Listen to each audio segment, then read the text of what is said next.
एक बार अपने अपने स्थान पर हर कोई सूत्र को याद करने की कोशिश करेगा। मैं यहाँ से रिपीट करता हूँ। सबसे पहले हमने जाना सूत्र नंबर 1, अथ योग अनुशासनम। अथ यानी अधिकार को प्रारंभ करता है यहाँ पे, या अधिकार या प्रारंभ दोनों चीजों से डिनोट करता है। योग मतलब समाधि, ठीक है। और योगानुशासन भी क्या बोला गया, योग दर्शन का ही दूसरा नाम क्या है, योगानुशासन शास्त्र। तो यहाँ से योग के स्वरूप को बताने वाले शास्त्र का अधिकार प्रारंभ किया जाता है। ऐसा आपको सूत्र नंबर 1 में मिलता है। जिसमें हमको और क्या बताएगा, इसी में हमको चित्त की 5 भूमियों का वर्णन मिलता है। कौन कौन सी, क्षिप्त, मूढ़, विक्षिप्त, एकाग्र, निरुद्ध। और क्या पता चला हमें इसमें, इसमें ये बात भी पता चली कि जो हमारा समाधि है वो किसका धर्म है, समाधि चित्त का धर्म है, अर्थात जो समाधि है वो चित्त की लगती है। फिर आता है हमारा सूत्र नंबर 2, जिसमें पूछा जाता है कि योग क्या है। तो यहाँ पे योग की परिभाषा आती है कि योगः चित्त वृत्ति निरोधः, अर्थात चित्त की वृत्तियों का निरोध कर देना ही योग अर्थात समाधि है। जब आपकी चित्त में उठने वाली जितनी भी फ्लक्चुएटेड थॉट्स हैं, जब वो पूर्णतः नष्ट हो जाते हैं तो आप समाधि को प्राप्त कर लेते हो, अर्थात योग को प्राप्त कर लेते हो। फिर पूछा कि जब चित्त की वृत्तियों का निरोध हो जाएगा तो क्या होगा, तो उन्होंने कहा तदा द्रष्टु स्वरूपे अवस्थानम, अर्थात तब, तदा मतलब तब, द्रष्टु मतलब जीवात्मा या जो आपकी आत्मा है, स्वरूपे अवस्थानम अर्थात अपने स्वरूप में अवस्थित हो जाएगी। अपना स्वरूप अर्थात परमात्मा का स्वरूप। आत्मा और परमात्मा दोनों एक ही हैं। जैसे समुद्र में से अगर एक लोटा पानी हमने ले लिया तो लोटे का जल और समुद्र का जल दोनों एक ही हैं, इसी प्रकार आत्मा अपने स्वरूप में वापस आ जाएगी। उसके बाद बोला यदि मैंने चित्त की वृत्तियों का निरोध नहीं किया तो क्या होगा, तो उन्होंने कहा वृत्ति सारूप्यम इत्रत्र, इत्रत्र मतलब दूसरी अवस्था में। कौन सी दूसरी अवस्था, जब चित्त की वृत्तियों का निरोध नहीं हुआ है। पहली अवस्था कौन सी थी, चित्त वृत्ति निरोध की। दूसरी अवस्था कौन सी है, जब आप चित्त की वृत्तियों का निरोध नहीं करते हैं। तो बोला तब आप वृत्ति सारूप्यम अर्थात जैसी वृत्तियां हैं आपको अपना स्वरूप वैसा ही दिखाई देगा। तो वृत्ति के स्वरूप जैसा ही आप अपने आप को भाषित करोगे। तो फिर अब शिष्य पूछते हैं कि वृत्ति वृत्ति ये क्या है वृत्तियां। तो बोला वृत्त्यः पंचत्यः क्लिष्टः अक्लिष्टः, अर्थात वृत्तियां 5 हैं जो क्लिष्ट और अक्लिष्ट दो भेद वाली हैं। अच्छा ये वृत्तियां कौन कौन सी है, तो बताया प्रमाण, विपर्यय, विकल्प, निद्रा, स्मृत्यः। ये 5 हमारी वृत्तियां हैं। यहाँ तक हमारे 6 सूत्र हो गए। सूत्र नंबर 7 से 11 तक जोड़ सकते हैं आप, 7, 8, 9, 10, 11, ये 5 सूत्र 5 वृत्तियों को डिनोट करता है। दिमाग में पहले ही सेट कर लीजिए, 7 से 11 तक चित्त की वृत्तियों के बारे में आता है, ठीक है, नाम के साथ। सबसे पहली वृत्ति है प्रमाण। तो प्रमाण क्या है, बोला प्रत्यक्ष अनुमान आगम प्रमाणानि, अर्थात प्रत्यक्ष अनुमान और आगम ये 3 प्रमाण हैं। प्रत्यक्ष क्या होता है, मैंने बताया था इंद्रिय अर्थ सन्निकर्षः प्रत्यक्ष, अर्थात जब आपकी इंद्रियां किसी विषय के साथ संबंध स्थापित करती है तो वो हमारा क्या होता है, प्रत्यक्ष होता है। अनुमान क्या होता है, लिंगालिंगी पूर्वकम, अर्थात जो आपके तर्क से, जब आपने किसी विषय को पहले देखा है, प्रमाण जब आपने प्रत्यक्ष किया है, तो प्रत्यक्ष करने के बाद कोई घटना घटी और वहां पे आप क्या कर रहे हो, उस पूर्व के अनुभव के कारण एक अनुमान जनरेट कर रहे हो, उसी को हम क्या बोलते हैं, अनुमान। कोई गैस करना, अजम्पशन जिसको बोलते हैं। फिर होता है आपका आगम। बोला आप्त पुरुषो वचन आगम, अर्थात जो आप्त यानी श्रेष्ठ ऋषि हुए हैं उनके द्वारा जो प्रत्यक्ष या अनुभव की हुई चीजें हैं और उनको जो उन्होंने शब्द रूप में हमें बताया, वही हमारा आगम प्रमाण है। फिर इसका बोला हमारा विपर्य। तो विपर्य क्या है, बोला विपर्य मिथ्या ज्ञानम, विपर्य मिथ्या ज्ञान ही है। कैसा मिथ्या ज्ञान है, बोला अतद्रुप प्रतिष्ठम, जो वस्तु के वास्तविक स्वरूप को ढक देता है, अर्थात अतद्रुप रूप में प्रतिष्ठित होता है, वही हमारा क्या है, विपर्य। फिर बोला विकल्प। विकल्प क्या है, तो बोला शब्द ज्ञानानुपाति वस्तु शून्य विकल्प, अर्थात शब्द ज्ञान का अनुगमन करने पर परंतु वहां पे वस्तु शून्य है। जब आपको शब्द के द्वारा या शब्द ज्ञान के द्वारा आपको किसी न किसी नए ज्ञान का अनुभव हो रहा है परंतु वहां पे वो वस्तु शून्य है, उसको हम विकल्प वृत्ति कहते हैं। मैंने एग्जाम्पल बताए थे, जैसे कि हम बोलते हैं कि अरे वो तो घोड़े, वो तो गधा है। तो गधा मतलब यहाँ पे शब्द गधा जो है वो किस ज्ञान को जनरेट करता है, मूर्ख को। परंतु वास्तविक में वो जो मनुष्य है वो एक्चुअल में गधा थोड़ी है। तो वहां पे जो वस्तु है वो शून्य है। तो ये आपका क्या हुआ, ये हो गया आपका शब्द प्रमाण, ये आपका हो गया आ, हाँ विकल्प वृत्ति। फिर हो गया आपका निद्रा। तो निद्रा के लिए क्या बोला, अभाव प्रत्यय आलंबना वृत्ति निद्रा, यानी अभाव का ज्ञान कराने वाली जो वृत्ति है, या अभाव या फिर तमस ज्ञान को आधार बनाकर जो वृत्ति उत्पन्न होती है, उसी को हम निद्रा वृत्ति कहते हैं। ठीक है। और लास्ट बोला हमको स्मृति। स्मृति क्या बोला उसके लिए, अनुभूत विषय असंप्रमोषः स्मृतियां। अनुभूत विषय, अनुभव किए हुए विषयों का असंप्रमोश, ना भूल पाना। जब आपने कोई भी विषय जागृत या स्वप्न अवस्था में आपने अनुभव किए, आपके एक्सपीरियंस में आए और आप उनको नहीं भूल पाए, आप उनको नहीं भूलते हो, तो वो आपके क्या बन जाते हैं, वही आपकी स्मृति बन जाती है। बोला इनके निरोध के उपाय क्या है, जहां से हमने कल पढ़ा था। तो बोला अभ्यास वैराग्याभ्याम तत् निरोधः, अर्थात अभ्यास और वैराग्य के माध्यम से इनका निरोध किया जा सकता है। तो बोला अभ्यास कैसा होना चाहिए, तो उन्होंने बोला तत्र स्थितो यत्नोभ्यासा, उस स्थिति को प्राप्त करने के लिए जो आप प्रयत्न करते हो, वही हमारा क्या है, अभ्यास है।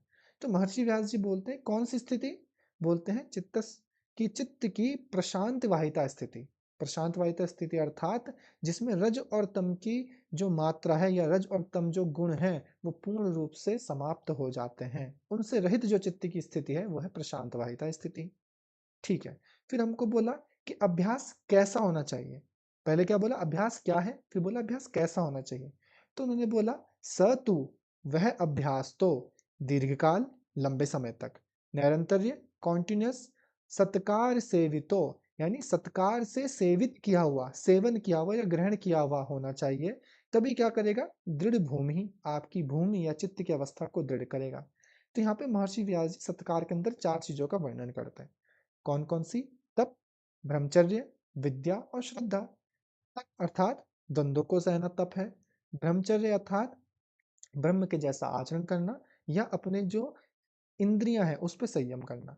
फिर हमको बोला विद्या अर्थात जो हमको विद्या ददाति विनयम, या विद्यायाम अमृतम श्रुते, जो हमको अमृतत्व की प्राप्ति कराए, या जो फिर हमको विनय देती है, वो हमारे लिए विद्या है। और उसके बाद क्या बोला हमको, श्रद्धा, आपका फेथ होना भी जरूरी है। जो भी चीज आप पढ़ रहे हो, याद कर रहे हो, जिस भी चीज के पीछे आप फोकस्ड हो, उसके प्रति आपकी नॉलेज भी होनी चाहिए। तो ये सब हमको बताया गया, फेथ भी होना चाहिए। फिर बोला वैराग्य, तो यहाँ पे 2 वैराग्य का वर्णन मिलता है, अपर वैराग्य और पर वैराग्य। अपर वैराग्य जिसको हमने यहाँ पे वशीकार नाम से डिनोट करते हैं, उसके लिए क्या बोला, दृष्टानुश्रविक विषय वितृष्णस्य वशीकार संज्ञा वैराग्यम। दृष्ट और अनुश्रविक, देखे और सुने हुए विषयों से वितृष्णस्य डिसअटैच हो जाना ही क्या है आपका, वैराग्यम। और वो कौन सा वैराग्य है, वशीकार संज्ञा, यानी वो वशीकार नाम का वैराग्य है। तो यहाँ पे महर्षि व्यास जी क्या बोलते हैं कि जो आपका अपर वैराग्य है उसके 4 स्तर हैं। कौन कौन से, यतमान, व्यतिरेक, एकिंद्रिय और वशीकार। यतमान अर्थात प्रयत्न करना, जब आप वृत्तियों को रोकने का प्रयत्न कर रहे हो, कोशिश कर रहे हो कि यार मुझको पढ़ाई करनी है, या मेरे अंदर जो आलस्य है, मैं बहुत ज्यादा सोती हूँ, मैं कभी दिन में सो जाती हूँ, शाम को सो जाती हूँ चैन की नींद, तो मुझे इनको रोकना है। तो पहला आप कोशिश कर रहे हो रोकने की, है ना।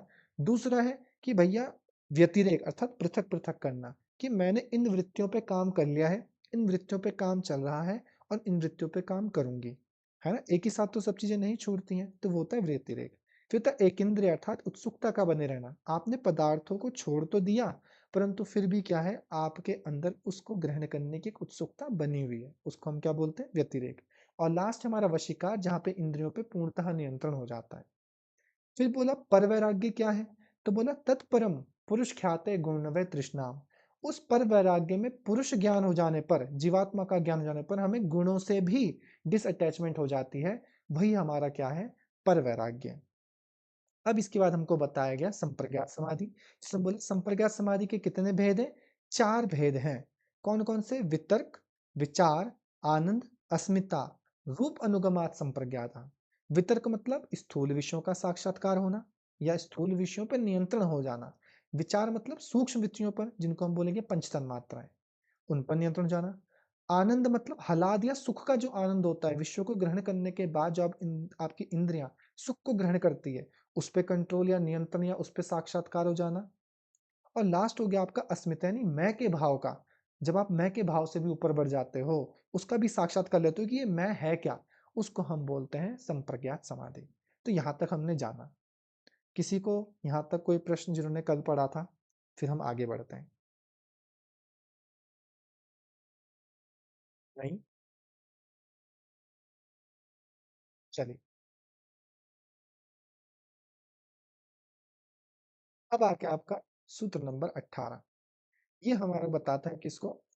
असंप्रज्ञात समाधि को। किसको हम करते हैं? असंप्रज्ञात समाधि। दिख रहा है ना जो मैं राइट कर रहा हूँ इसमें दिख रहा है ना सब?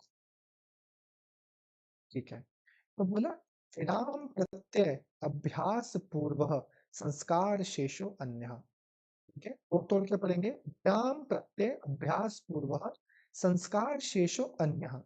तो इसमें आपको विराम मतलब तो पता है, विराम, विराम लगा देना, पूर्ण विराम, अल्प विराम, ये तो सुना होगा हिंदी में। विराम मतलब रोकना है। सब वृत्तों का निरोध, विराम। सभी वृत्तों को रोकना यानी विराम लगाना। प्रत्यय मतलब उस ज्ञान का या उसका कारण। यहाँ पे प्रत्येक कारणों को भी बोला गया है। उसका कारण क्या है? अवैराग्य। ठीक है। और क्या? अभ्यास पूर्व, यानी अभ्यास पूर्वक, आवृत्ति से। यानी आपने विराम लगाया किन पे? आपने अभ्यास पूर्वक जो आपके अंदर वृत्तियां थी उन पर आपने विराम लगा दिया। वृत्तियां मतलब जो आपकी पांचों वृत्तियां हैं या जो भी आपके अंदर क्लिष्ट विचार हैं, आपने अभ्यास कर करके उन पे क्या करा? विराम लगा दिया। विराम लगा दिया अर्थात सामान्य सामान्य तरीके से समझते हैं इसको। जैसे कि मान लीजिए हमारे साथ विजेता जी हैं आज ना, तो विजेता जी क्या है? वो चाहते हैं कि मेरे को अब क्या करना है, मैं अपने सिर्फ आपको पढ़ाई पे फोकस करना चाहता हूँ। पढ़ाई पे फोकस करते हुए क्या होता है, मेरा माइंड डिस्ट्रैक्ट होता है, कभी मुझे कोई बुलाता है, कभी कोई बुलाता है, कभी कोई फोन करके बोलता है कि ये काम वो काम। तो मेरे को क्या करना, मुझे डिस्ट्रैक्ट नहीं होना। तो उन्हें क्या क्या अभ्यास कर करके उनका मन मस्तिष्क कहीं पर जाता है किसी विचार के पीछे, तो अपने आप को क्या बोलते हैं कि नहीं मुझे पढ़ना है। वो एक गिलास पानी पीते और अपने आप को वापस पढ़ाई पे लगा लेते हैं। फिर अगर उनका ध्यान फोन की तरफ भटका तो उन्होंने बोला कि नहीं मुझे क्या अचीव करना है, मुझे तो भाई जेआरएफ अचीव करना है। तो उन्हें फिर एक गिलास पानी पर अपने आप को क्या किया, पढ़ाई पे फोकस किया। तो बार बार क्या करें, निरंतर अभ्यास कर रहे हैं। काहे के लिए? वो जो डिस्ट्रैक्ट होने वाली वृत्ति है, डिस्ट्रैक्शन वाली वृत्ति, उसको रोकने के लिए। सही बात है कि नहीं है? अब वो कंटीन्यूअस प्रैक्टिस करते रहेंगे, ये आज उनका पहले दिन की स्थिति है। ये जब कंटीन्यूअस होते होते उनको 10 दिन हो जाएंगे, उनकी जो ये वृत्तियां थी वो धीरे धीरे क्या हो जाएंगी, क्षीण होने लग जाएंगी, कमजोर होने लग जाएंगी, उनकी प्रवृत्ति बढ़ जाएगी। यस और नो? बढ़ेगी ना, उनका अभ्यास दृढ़ हो जाएगा। तो इससे क्या होगा, विराम लग जाएगा, किंतु वो जो वृत्तियां थी उन पर विराम लग जाएगा। परंतु ये कब के लिए, जो अभी कंडीशन चल रही है, अभी जो ये पढ़ाई करना चाह रहे हैं, जो अभी संस्कार जनरेट होते हैं उन पे तो विराम लग गया। क्या रह जाएगा? संस्कार शेषो अन्यः। जो उनके पूर्व के संस्कार थे वो तो शेष रह ही जाएंगे ना। अर्थात इसका मतलब ये नहीं कि अब उनको लड्डू खाना पसंद तो लड्डू खाने पे भी उनका क्या हो गया, प्रभाव छूट गया, नहीं। वो जो बचे हुए संस्कार हैं उन पे कोई नियंत्रण नहीं हुआ। ये केवल किस पे नियंत्रण हुआ, जो अभी आगामी संस्कार थे यानी आने वाली क्रियाओं पे तो उन्होंने पूर्णतः नियंत्रण कर लिया। पर अभी से जो हमने बचपन में कुछ सीखा है, तो क्या मैं उसको तुरंत भूल जाऊंगा? नहीं ना, नहीं भूल पाऊंगा ना। तो यही क्या होता है, हमारी असंप्रज्ञात समाधि। यानी विराम प्रत्यभ्यास पूर्व, यानी आपने अभ्यास पूर्वक विराम लगा दिया जो भी आपकी वृत्तियां थी। परंतु उसके बाद क्या रहे, उस स्थिति में, जिस स्थिति में संस्कार शेष रह जाते हैं, कौन से? अन्य, जो अन्य संस्कार शेष रह जाते हैं, वह संप्रज्ञात से भिन्न असंप्रज्ञात समाधि है। यानी आपने प्रैक्टिस करते करते अंदर की सभी मलिनता का नाश कर दिया। अब आप कोई ऊट-पटांग काम नहीं करोगे या कोई भी आप अभद्र हरकत नहीं करोगे। परंतु ये कोई संस्कार आपके अंदर पहले से बना हुआ है ना? जैसे कभी-कभी क्या होता है, भाषा का भेद हो जाता है ना? जो लोग जिनकी बोली थोड़ी-सी खड़ी है ना? मैं आपको एक छोटी-सी चीज़ बता रहा हूँ, कोई अन्यथा मत लेना अगर कोई ऐसी लैंग्वेज से मतलब कनेक्शन रखता है तो। बस एक समझाने के स्तर पे मैं आपको बता रहा हूँ, कि जैसे किसी की बोली थोड़ी खड़ी है, अब वो 8-10 साल से योग कर रहा है, योग का अभ्यास कर रहा है। उसके अंदर योग के गुण तो होंगे, यानी वो योग को समझा सकता है, सब कुछ कर सकता है। परंतु वो जो बचपन से संस्कार बना हुआ है उस बोली को बोलने का, तो वो तो आएगा ही बीच-बीच में। अरे ना जी हम तो ऐसा नहीं करते, ऐसा आ जाएगा बीच में। उससे जो उसके पूर्व जो संस्कार थे, उस पे थोड़ी प्रभाव पड़ा कोई, नहीं पड़ा ना। यानी वो तो शेष रह गए पर वो आगे ऐसा कोई कर्म नहीं करेगा। उसने अपने आने वाले संस्कारों को जो वो और चीजें ऐसी अनफ्लक्चुएटेड या डिस्टर्ब सी सीख सकता था, वो उसने नहीं सीखी या उन पर कंट्रोल हो गया। तो उसी के बाद में यहाँ पे कहा गया, एक बार हम सूत्रार्थ को भी समझते हैं कि सब वृत्तियों का निरोध का कारण जो परवैराग्य है, यानी परवैराग्य के कारण हमने पहले ही पढ़ा था, जब हमने 5 वो पढ़ी थी चित्त की भूमियां, कि असंप्रज्ञात समाधि या निरोध, निरोध को प्राप्त करने का उपाय क्या है, उसका साधन क्या है, परवैराग्य। पढ़ा था ना वहां पर भी। तो पहला कारण जो परवैराग्य, उच्च कोटि का वैराग्य क्या, पुनः पुनः आवृत्ति से जो वृत्ति निरोध समाधि होती है, यानी आपने परवैराग्य की प्रैक्टिस इतनी बार करी कि आपकी वृत्तियों का निरोध हो गया, जिसमें निरोध के संस्कार वर्तमान रूप में व्युत्थान एवं संप्रज्ञात समाधि के संस्कार, अच्छा तो जिसमें निरोध के संस्कार, यानी अब आपके अंदर कौन से संस्कार बनेंगे, चीजों को रोकने के संस्कार बनेंगे, है ना, कि मुझे लड्डू नहीं खाना, नहीं खाना, नहीं खाना, तो कौन से संस्कार बन रहे हैं, लड्डू ना खाने के संस्कार वर्तमान रूप में, यानी जो अभी प्रेजेंट में बन रहे हैं, वो व्युत्थान एवं संप्रज्ञात समाधि के संस्कार अधिक होकर दब जाते हैं। यानी जो आपके पुराने संस्कार हैं या जो आपके संप्रज्ञात समाधि के लेवल के संस्कार हैं, वो तो दब जाते हैं। वह क्या होता है, संप्रज्ञात समाधि है। यानी आपने इतना प्रैक्टिस करी कि आपकी जो संप्रज्ञात समाधि या जो आपके संसार की ओर गति करने वाले संस्कार, संसार की ओर जो आपकी गति होती, वापिस सब संस्कार संसार की ओर मुड़ सकते थे, वो वाले जो आपके संस्कार हैं वो रुक गए, परंतु जो पहले की आपके कर्म के संस्कार थे वो अभी भी बने हुए हैं। तो उसी को हम क्या बोलते हैं, असंप्रज्ञात समाधि। ये क्या है, हमारी असंप्रज्ञात नाम की समाधि है। अभी यहाँ पे किसी को कोई दिक्कत, तो मैं और किसी तरीके से समझाने की कोशिश करूंगा। समझ में आया मैंने क्या बोला, विराम प्रत्यभ्यास पूर्व, विराम मतलब रोकना, प्रत्यय मतलब ज्ञान को या कारण, किस कारण से, पूर्व जो हमने अभी परवैराग्य किया, अभ्यास पूर्व यानी अभ्यास द्वारा, अभ्यास द्वारा जब हमने पूर्व के ज्ञान पर या पूर्व की जो संस्कार थे उन पे विराम लगा दिया, पर अभी तो लग गया, हमारे क्या रह गए, संस्कार शेष रह गए, जो हमारे पहले के संस्कार थे जो हमने पहले सीखा था वो शेष रह गए, वही हमारी अन्य है, यानी दूसरी दूसरी कौन सी, असंप्रज्ञात नाम की समाधि है। ये चीज यहाँ पर बताएगी।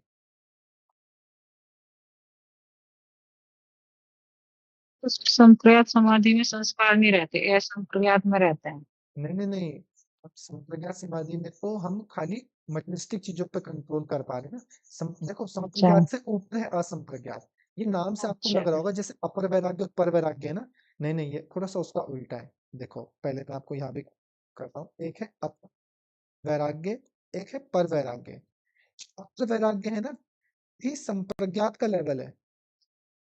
संप्रज्ञात तक पहुंचने के लिए आपको ऊपर ऊपर की चीजें, देखे और सुने हुए विचार जो है इसकी चीजों को नियंत्रित करना पड़ेगा, तो आप संप्रज्ञात पे पहुंचोगे। फिर उसके बाद आप जब पर वैराग्य करते हो उससे पहुंचता असंप्रज्ञात पे।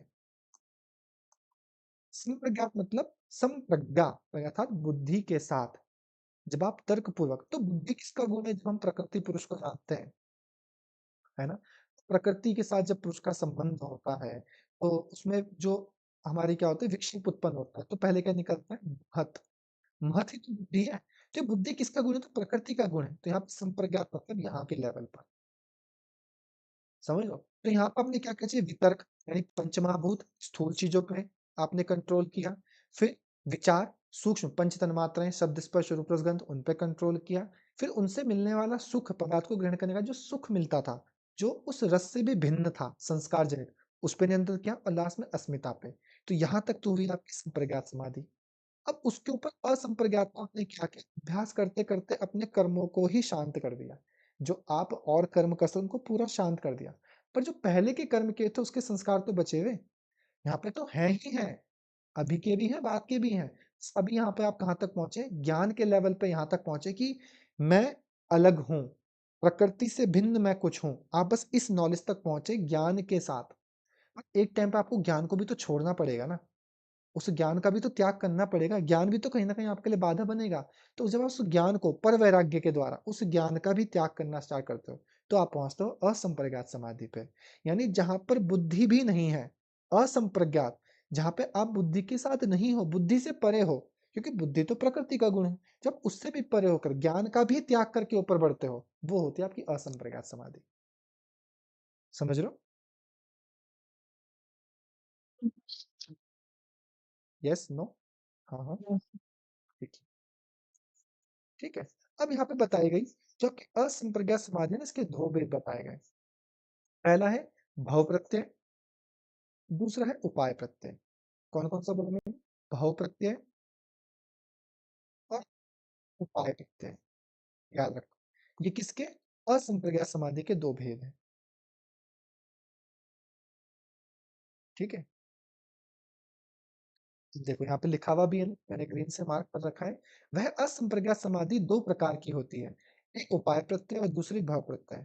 उनमें से उपाय प्रत्यय नामक असंप्रज्ञात समाधि विधेय और प्रकृतिलय योगों से भिन्न योगों की होती है। ये हम इसके बाद पढ़ेंगे। पहले है भाव प्रत्यय के बारे में। ठीक है। तो क्या बोल रहे हैं? जो भाव प्रत्यय, भाव किसको बोलते हैं?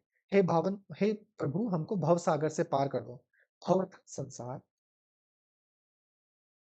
संसार का प्रकृति के जो भी गुण है प्रकृति वाले वो। प्रकृति अर्थात ज्ञान, है ना। इसमें दो वर्ड बोलेंगे, विधेय प्रकृति लया नाम। एक है विधेय, एक है प्रकृति में। तो ये दो प्रकार के अलग अलग लोग हैं। जैसे मैं नाम रख देता हूँ, एक जगह पे निधि जी और एक जगह पे अंबिका जी है। तो जो निधि जी है वो है विधेय देव, और जो अंबिका जी है वो क्या है? प्रकृति लय। ठीक है। तो इनको भी योगी बोला गया। एक बोल समझ लो विधेय योगी। ठीक है, विधेय योगी है, एक प्रकृति लय योगी है। ये दो प्रकार के योगी हैं हमारे। इन दोनों में डिफरेंस क्या है पहले हमको समझना है। इनकी कौन सी लगती है? भव प्रत्यय नामक असंप्रज्ञात समाधि। भव प्रत्यय, ये जो भव रूपी ज्ञान है, लिखा है ना यहाँ पे, भव शरीर आदि संसार प्रत्यय, उसका जो यथार्थ ज्ञान है, शरीर आदि संसार का जो यथार्थ ज्ञान है, यानी जो चीज जैसे उसको वैसा जानना, उसकी जो समाधि होती है वो भव प्रत्यय नामक असंप्रज्ञात समाधि है। ठीक है। तो यानी जब आप संसार को जान लेते हो, संसार को आप यथार्थ जान लो कि संसार क्या है क्या नहीं है। अब इसको दो प्रकार के योगी जान पाते हैं। पहला है विदेह, विदेह, देह किसको बोलते हैं? शरीर, देह से रहित, यानी जिसका देह से अभिमान हट गया, यानी निधि जी है। तो निधि जी की मेंटेलिटी या फिलॉसफी क्या बोलती है कि देह तो मेरा नहीं है, ये तो ईश्वर का बनाया हुआ है, ये तो ईश्वर में मिट जाना है। इनकी फिलॉसफी ये है। ठीक है, ये इस तरीके से अपना काम करती है, अपने कर्मों को करती है। पर इससे क्या होगा? इससे ना तो ये बहुत ही उच्च प्रकार के कर्मों में, ना तो निष्काम कर्म में जा रही है, पर इनके दिमाग में ये है कि बस ये देह भगवान का दिया हुआ है, भगवान ने इसको ले लिया तो क्या हुआ, है ना। बस ये कोई अपुण्य कर्म नहीं करते। तो इससे क्या होगा? हो सकता है पुण्य कर्म करते हो, उसके अब अच्छे संस्कार बनेंगे। कुछ अच्छे संस्कारों के भाव से वो क्या होंगे? 1000 मनवंतर। मनवंतर मतलब एक समय सीमा है आपकी, जैसे आपका वर्ष होते हैं, युग होते हैं, तो ऐसी मनवंतर तक क्या करेंगे? ये स्वर्ग का भोग करेंगे। किसका? स्वर्ग का। तो निधि जी की ये फिलॉसफी है कि ये जो शरीर है, देह, ये तो भगवान का दिया हुआ है, ये भगवान में विलीन भी हो गया तो कोई दिक्कत नहीं है, मुझे कोई चीज नहीं है। मैं कोई अपुण्य कर्म नहीं करूंगी, मैं जैसे मेरे कर्म है मैं उस जीवन को यापन करूंगी। ठीक है। संसार को तो जान लिया कि ये देह वैसे भी उनका नहीं है ना, बना हुआ है पंच तत्व से, पंच तत्व में विलीन हो जाएगा। ठीक हो गया। तो ये 1000 मनवंतर तक स्वर्ग का भोग करेंगे, पर जैसे ही ये समय काल खत्म होगा, उनका पुनः जन्म होगा पृथ्वी पे। ठीक, यह है विदेह, जिनका देह से अभिमान हट चुका है। ये लिखा है ना, विदेह प्रकृति, विदेह जो देह से अपना स्वामित्व हटाकर ईश्वर का स्वामित्व मानते हैं। लिखा है ना कि देह पे मेरा कोई अधिकार नहीं, तो ईश्वर की बनाई हुई रचना है, ईश्वर जो कराए इससे, ऐसा। दूसरों के प्रकृति है, बोला देह अभिमान से रहित तो देह की नाश आदि दोष युक्त देखकर ईश्वर की उपासना करते हैं। ठीक है, नहीं ये तो हो गया विदेह। और जो आपकी प्रकृति लय है, बोला सत्य स्तंभ प्रकृति, उनसे उत्पन्न महत्व अहंकार तन्मात्रा, ये प्रकृति भी और विकृति भी, इनको जो अत्यंत परिश्रम और दृढ़तापूर्वक जानकर इसमें दोष देखते हैं। अर्थात एक है प्रकृति लय, अंबिका जी। अंबिका जी ने क्या जाना? जैसे जो भी लोग योग से जुड़े हैं उन्हें पता है प्रकृति पुरुष, यहाँ से निकला महत, अहंकार त्रिगुणात्मक है, सत से मिलके 5 ज्ञान इंद्रिया, 5 कर्म इंद्रिया, मन, हम से मिलके 5 तन्मात्राएं, पंच महाभूत। ऐसी है चार्ट, कुछ गलत तो नहीं बोल रहा हूँ मैं, है ना। अब अंबिका जी ने साधना के द्वारा जाना कि पंच महाभूत सबसे स्थूल है, पर इस सूक्ष्म की क्या है? पंच तन्मात्राएं। ये क्या कहते हैं? प्रकृति में लय हो रही है। प्रकृति में लय होना मतलब आप स्थूल से वापस सूक्ष्म की ओर जाओगे, यही तो प्रकृति में लय होना। जब हमारा शरीर अंत में जब हम उसका जला देते हैं तो क्या होता है? पंच महाभूत में मिल जाता है। जो हमारे जो पंच गुण हैं वो गुणों में विलीन हो जाते हैं, हर एक गुण आपस में जाके मिल जाता है, तीनों गुण आपस में क्या होते हैं, समाप्त हो जाते हैं। यही तो स्थिति घटित होती है। तो इन्होंने क्या करा, इनकी फिलॉसफी है कि पंच महाभूत से सूक्ष्म पंच तन्मात्रा है, इनसे भी सूक्ष्म हमारी मन, हमारी जो इंद्रियां हैं वो, उससे सूक्ष्म अहंकार, उससे परे बुद्धि और उससे परे प्रकृति। इस प्रकार से क्रम को जानती हैं ज्ञान पूर्वक कि ये हमारा क्या है, एक प्रकृति का क्रम है। मैं तो इसके अंदर एक छोटा सा पात्र, एक क्या है, देह वाला, जिसका देह पे अभिमान नहीं है कि ये देह मेरा नहीं है, नॉलेज नहीं है, किसी प्रकार के प्रकृति के क्रम को नहीं जानता कि प्रकृति कैसे कार्य करती है। परंतु यहाँ पे अंबिका जी को पूरा प्रोसेस पता है, वो होते हैं प्रकृति लय।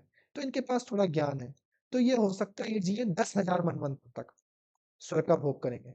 परंतु उसके बाद क्या होगा, वापस आएंगे और उनका वापस पृथ्वी जन्म होगा, उनको वापस अपना जीवन काल क्या करना पड़ेगा, जीना पड़ेगा। तो यही चीज बोली गई आपकी यहाँ पर कि भाव प्रत्यय, समझेंगे इसको। ये दो प्रकार के योगी समझ में आए आपको, विधेय वाले और प्रकृति लय वाले। एक जिनके देह का अभिमान जिन्होंने त्याग दिया है वो हो गए विधेय देव। प्रकृति लय कौन से हो गए, जो प्रकृति के गुणों को जानते हुए कि ये तीन गुण क्या है, अहंकार क्या है, और इन सबको ये प्रकृति में विकृति भी, यानी ये खुद उत्पन्न भी हुए हैं और ये उत्पन्न भी करते हैं, ये ऐसे गुण हैं, उनको जानते हुए उनसे अभिमान को त्याग देते हैं, तो ये हो गए प्रकृति लय। ऐसे दो प्रकार के योगियों की भाव प्रत्यय यानी संसार को यथार्थ ज्ञान हो जाने के बाद जो समाधि लगती है, वो समाधि लगती है इन लोगों की, कौन सी, भाव प्रत्यय नामक असंप्रज्ञात समाधि इनकी सिद्ध होती है। क्या बोला यहाँ पे, कि जो हमारे कौन से विदेह देव और प्रकृति लय देव हैं, उनकी भाव प्रत्यय नामक संप्रज्ञात समाधि, सॉरी असंप्रज्ञात समाधि सिद्ध होती है। समझ में आया सूत्र का अर्थ, किसी को पूछना है इसमें? नहीं भैया, मेरे को समझ में नहीं आ रहा है, अब फिर से बता दो तो। ठीक है, मैं एक बार दोबारा बताता हूँ। देखो, दो प्रकार के लोग, है ना, एक हो गए अनामिका जी, ठीक है। अनामिका जी बिलीव करती हैं कि जैसा हम कर्म करेंगे हमको तो फल मिलेगा, है ना, भगवान जी तो देख ही रहे हैं, है ना, जो करना है कर लेंगे, जीना रहना तो रह लेंगे। वो परीक्षा के अंतिम समय में पढ़ती हैं, अंतिम समय पढ़ती है, उनको नंबर मिल जाते हैं, 60 नंबर, है ना। वहीं पर दूसरे है शिवम जी। शिव जी बोलते कि नहीं, यदि आपको जानना है कि पढ़ाई क्या चीज है तो उसको क्रमशः पढ़ना पड़ेगा, तो वो पढ़ते हैं पढ़ते हैं पढ़ते हैं, उसका नंबर ले आते हैं। इससे दो प्रकार के लोग हैं, समझ रहे हो, ये हो गया विदेह, ये हो गया प्रकृति लय। इन्होंने क्या करा, इन्होंने देह से अभिमान को हटा दिया। जैसे उन्होंने बोला कि अरे जो आना है आना है, एग्जाम में तो वही चीज आती है, मुझे पता है, मैं लास्ट टाइम भी पढ़ूंगी तब भी आ जाऊंगी, 60 नंबर कोई बुरे नंबर नहीं, आ गए। तो ये होते हैं देह, जिनका देह पे कोई अभिमान नहीं है कि ये देह मेरा है ही नहीं, ये तो ईश्वर का दिया हुआ है, इसमें मेरा कुछ नहीं है। बोलते नहीं भगवान के लिए कि तेरा तुझको अर्पण क्या लागे मेरा, तो वो वाली स्थिति है यहाँ पे। तो ऐसे का क्या होता है, इनकी भी लगी कौन सी, भाव प्रत्यय नाम असंप्रज्ञात समाधि। भाव प्रत्यय यानी इस संसार का ज्ञान हो जाने पर इस संसार रूपी सागर को पार करने वाली समाधि लगती है, उस संसार को पार कर पाएंगे, ये बोला। दूसरे जो हमारे उपाय पत्ते वाले ने शिवम जी ने क्या करा, कि पढ़ा, है ना, कि मैं पढ़ता हूँ क्या क्या चीजें, पढ़ लिया। इनकी कौन सी लगेगी, इनकी लगी हमारी भाव प्रत्यय नामक समाधि लगेगी, इनसे थोड़ी उच्च स्तर की लगेगी बस, क्योंकि इन्होंने प्रोसेस को जाना कि यदि मुझको नंबर लाने हैं, यदि मुझे अच्छे नंबर से पास होना है और मुझे डिस्टिंक्शन लानी है, तो मुझे प्रोसेस को फॉलो करना पड़ेगा और मुझे जानना पड़ेगा। ये आ गए थोड़ा सा लक बेस पे बोल लो या ईश्वरीय श्रद्धा से, ये आ गए ज्ञान पूर्वक, ये दोनों में डिफरेंस है, समझ लो। पर दोनों की लगी कौन सी, भव प्रत्यय नामक समाधि ही लगेगी उनकी, वो खाली संसार के स्तर को ही पार कर पाएंगे। संसार के स्तर को पार करना मतलब पृथ्वी लोक, ये अलग लोक, इस चीज को पार करके स्वर्ग लोक जाएंगे बस, और कुछ नहीं। यहाँ तक पहुंचे वो, अपने जीवन जिया, हो सकता है भगवान ने खुश होकर अनामिका जी को बोला, अरे तुमने तो लास्ट टाइम पे ऐसा ऐसा किया है, लास्ट टाइम पढ़ा, एक काम करो स्वर्ग में जियो 2 साल के लिए। अनामिका जी खुश। अब जब 2 साल खत्म होंगे, है ना, जैसे ही 2 साल खत्म होते हैं तो वापस का पृथ्वी पे जन्म होगा, वापस से पूरे प्रोसेस को देखेंगे। शिवम जी के साथ बस थोड़ा सा अच्छा होगा, शिवम जी को बोलेंगे 3 साल जाओ, आपके लिए 3 साल के लिए, पर 3 साल होने के बाद वापस से संसार में ही आएंगे। तो ये इसका फ्लॉस है, भाव प्रत्यय नामक असंप्रज्ञात समाधि का, क्योंकि यहाँ पे आप खाली संसार सागर से ही पार हो पा रहे हो, आपको संसार का ही यथार्थ ज्ञान हो पा रहा है। ये हमारी इसमें बताया गया। ये जो भाव प्रत्यय नामक असंप्रज्ञात समाधि है, दो प्रकार की योगियों की लगती है, विदेह योगी और प्रकृति लय योगी। ये चीज यहाँ पे बताई गई। अभी समझ में आया? हाँ जी भैया। हाँ, तो बस इसमें जो मेन चीज कहना चाह रहा है या इससे जो भी प्रश्न बनता है यही बनता है कि जो हमारी असंप्रज्ञात समाधि है वो किन योगियों की लगती है। तो आप जान लोगे उसमें विदेह और प्रकृति लय, ये दो प्रकार के योगियों के नाम है, विदेह योगी और प्रकृति लय योगी। या पूछ सकते हैं कि आपकी भव प्रत्यय नामक संप्रज्ञात असंप्रज्ञात समाधि किसकी लगती है, तो भी ये दोनों। पूछ सकते हैं विदेह योगी की कौन सी समाधि लगती है, तो आपको बोलना है भव प्रत्यय नामक असंप्रज्ञात समाधि। तो ये डिफरेंट डिफरेंट टाइप के इससे कॉन्सेप्ट बन सकते हैं। ठीक है, इसके बाद बताया हमको उपाय प्रत्यय। क्या आता है हमारा उपाय प्रत्यय, है ना, उपाय रूपी ज्ञान। ठीक है, इसी को हम और क्या बोलते हैं, इसी को हम बोलते हैं साधन पंचक। पंचक मतलब पांच, पांच प्रकार के साधन। ये पांच साधन जिन जो क्या है एक उपाय रूप है, ऐसा उपाय है जिससे आप क्या समाज जहाँ जिससे आप कहाँ पे पहुंच सकते हो, आप उस असंप्रज्ञात समाधि को प्राप्त कर सकते हो, ऐसा उपाय है। तो कौन सा उपाय है ये, उन्होंने बोला श्रद्धा वीर्य स्मृति समाधि प्रज्ञा पूर्वक। इतरेषाम, इतर हमने पहले पढ़ा था ना, इत्रत्र। इत्रत्र मतलब क्या था वहां पे, वृत्ति सारूप्यम इत्रत्र। इत्रत्र मतलब क्या था, दूसरे तरीके से या फिर हाँ दूसरा पॉइंट ऑफ व्यू। दूसरा है ना। तो यहाँ पे भी देखो इतरेषाम यानी इतर, इतर जो बड़े वो है विदेह और प्रकृति लय योगियों से भिन्न की, यानी जो विदेह जिसका देह पे अभिमान था, और प्रकृति लय जिसने प्रकृति के उत्पत्ति क्रम को जाना और उसमें विलीन होने के तरीके को जाना, इन दोनों से जो भिन्न योगी है, जिसको हम सच में जिन योगियों की आप कल्पना करते हो, ये इन योगियों की बात कर रहा है ना? जो अभ्यास वैराग्य इन चीजों का पालन करते हैं, जो हिमालय पे रहते हैं, है ना, चीजों को जानते हैं, ऐसे श्रेष्ठ योगी। तो ऐसे योगियों की कौन सी लगती है, उपाय प्रत्यय नामक असंप्रज्ञात समाधि लगती है। तो कैसे लगती है, इन क्रम को पालन करने से, श्रद्धा वीर्य स्मृति समाधि प्रज्ञा, ये पांच चीजें, इनका सीक्वेंस भी आता है। पूछा जाता है साधन पंचक में कौन से पांच चीजें हैं, तो ये आपको जाननी है कौन कौन सी, श्रद्धा वीर्य स्मृति समाधि प्रज्ञा। ठीक है, क्या बोला मैंने, श्रद्धा वीर्य स्मृति समाधि प्रज्ञा। ठीक है, श्रद्धा वीर्य स्मृति समाधि प्रज्ञा पूर्वक, पूर्वक मतलब इन सबके साथ। ठीक है, क्या क्या हो गया हमारा, सबसे पहले श्रद्धा का होना। अब ये क्या है, ये क्रमशः है, यानी क्रम से, ऐसे ही क्रम से फॉलो करते करते आप आगे बढ़ोगे तो अंत में आप असंप्रज्ञात समाधि को प्राप्त कर लोगे। तो सबसे पहले आप जो भी साधना कर रहे हो उसके पीछे क्या होना चाहिए, आपकी श्रद्धा होनी चाहिए। होनी चाहिए कि नहीं होनी चाहिए, जैसे अभी आप इस पढ़ाई के लिए आए, है ना, अपने आप को जेआरएफ के लिए प्रिपेयर करने आए, तो सबसे पहली चीज क्या है कि आपके मेरे पे फेथ हो या आपका इस शिक्षा पर फेथ हो। पहली चीज तो यही है कि हमारा निकलेगा, आपको ऐसा विश्वास हो, है ना, यस नो, हाँ नहीं हाँ, होना चाहिए ना, ठीक है। पहले श्रद्धा, आपकी है उस पे फेथ है। जब आपकी श्रद्धा बनी रहेगी, उसी श्रद्धा से आपने एक दिन दो दिन तीन दिन क्लास ले ली, आज चौथा दिन है हमारा, उससे क्या जनरेट होगा, वीर यानी उत्साह। आपके अंदर क्या बनेगा, उत्साह बनेगा, नहीं बनेगा। जब आप इस चीज में इंटरेस्ट लोगे तो आपका उत्साह बनेगा ना, कि यार भैया अच्छा समझाते हैं, हमको समझ में आ रहा है, हमको याद भी हो रहा है, हर दिन हम कुछ पढ़ रहे हैं, हमको धीरे धीरे याद हो रहा है, यानी मेरी जो नॉलेज है उसमें इनहेंसमेंट हो रहा है। होता है कि नहीं होता, उत्साह आता है, आप धीरे धीरे पढ़ते हो। ठीक है, थकान वगान निद्रा वगैरह का आना ये एक स्वाभाविक सी प्रक्रिया है, क्योंकि इस टाइम पे हमारा हार्मोन्स का सिक्रेशन स्टार्ट हो जाता है। पर आपका एक उत्साह भी है कि मैं क्लास में कुछ सीखूंगी पढ़ूंगी, तो ये क्या हो गया आपका वीर। जैसे ही आपका वीर जनरेट होता है, आपके अंदर उत्साह आता है, तो आपकी क्या बनती है, स्मृति, छह कार्यों की स्मृति। जिससे आपका उत्साह बढ़ता रहा क्लास के प्रति, तो आपकी स्मृति भी स्ट्रांग हो रही है, आपको चीजें याद भी हो रही है day by day, day by day. हो सकता है आप 100 ऑफ 100 नहीं याद कर पा रहे हो मटेरियल, पर हो सकता है 100 में से आप 70 कर पा रहे हो, कोई 90 कर पा रहा है, 60 कर पा रहा है।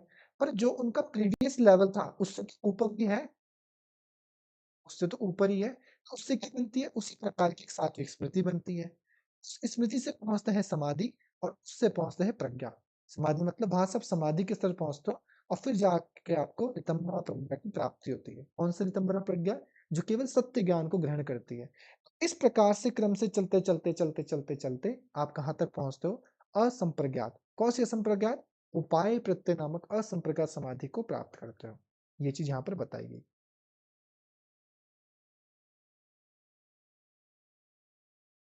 समझ रहे हो? इनका पांचों का क्रम से होना जरूरी है। ऐसा नहीं कि पहले उत्साह आ गया फिर आपका फेथ आया, नहीं। सबसे पहले आपको श्रद्धा, जो भी अभ्यास कर उसके पीछे श्रद्धा, उसी श्रद्धा से को फॉलो करते करते बनेगा वीर यानी उत्साह, उस उत्साह से बनेगी अच्छी मेमोरीज स्मृति, उस स्मृति से आओगे आप समाधि में, और समाधि से आओगे आप प्रज्ञा अर्थात ऋतंभरा प्रज्ञा में। ये आपका लेवल है। ठीक है। यहाँ पे देखो समाधि वैसे वर्ड लास्ट में होना चाहिए, पर यहाँ पे समाधि पहले क्यों रखा होगा?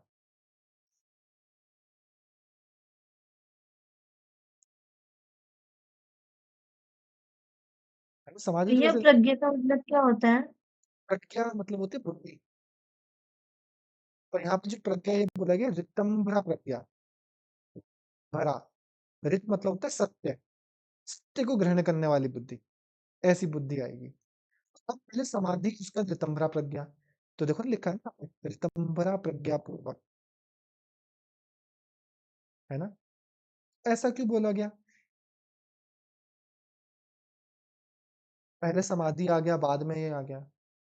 हाँ जी शुभम जी, आप तो बता ही दोगे, चलो बोलो बोलो। ज्ञान तो फिर आप ही बता दीजिए। नहीं नहीं नहीं नहीं, आप बता दो, आप बाकी वैसे भी नहीं बोल रहे हैं, बता दीजिए आप। मतलब कि मैं कंफर्म नहीं बोल सकता लाइक, बट मैं ट्राई करता हूँ। हाँ जी। अ, जो जहाँ तक मुझे लगा जो समाधि है, हाँ जी। समाधि की जो स्थिति है, इसमें भी जो ज्ञान रहता है वो शेष रहता है कहीं ना कहीं, मतलब शेष इन द सेंस की कैसे बोलेंगे, लाइक ज्ञान के जो संस्कार इत्यादि रहते हैं, हाँ है ना। हाँ जी। लेकिन जब आपकी बुद्धि असंप्रज्ञात स्थिति में आ जाती है हाँ, और उस समय पे आपको ऋतंभरा प्रज्ञा यानी कि एक ऐसा ज्ञान प्राप्त होता है जो कभी भी परिवर्तन नहीं होगा, हाँ, लाइक जो जैसा है वैसा ही रहेगा, जो वास्तविक ज्ञान है। हाँ, जैसे जो सूर्य है वो हमेशा प्रकाशित होता है, हाँ, तो आज से पहले भी प्रकाशित होता था और समय के अंत में भी प्रकाशित होता रहेगा। हाँ, ये ऋत ज्ञान है।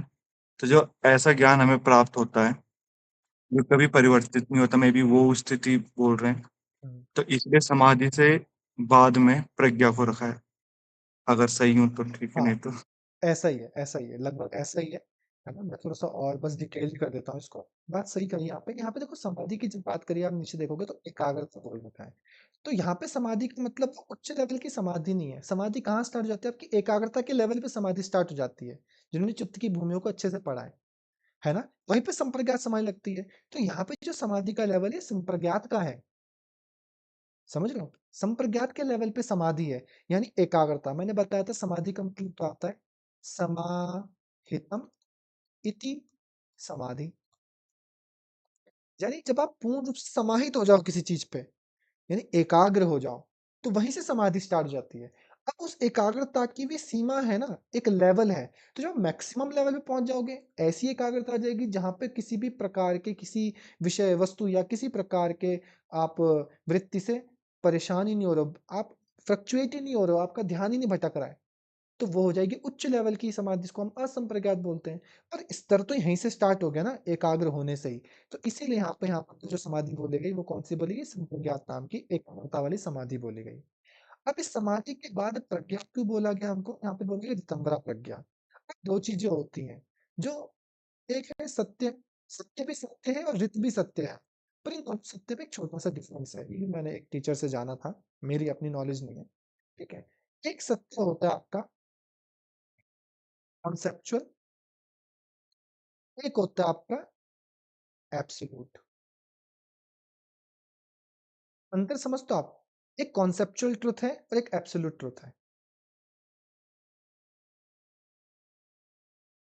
कोई समझ सकता है इस बात को? मतलब वैसे तो मैंने पुराने बच्चों को बताया होगा, पर कोई नया कुछ कोशिश करे कि कॉन्सेप्चुअल ट्रुथ और एब्सोल्यूट ट्रुथ, इन दोनों में डिफरेंस क्या है? नाम से आपको क्या लगता है?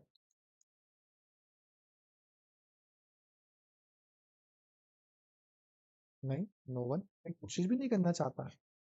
अरे इंटरेक्टिव रहा करो, बोलना करो थोड़ा।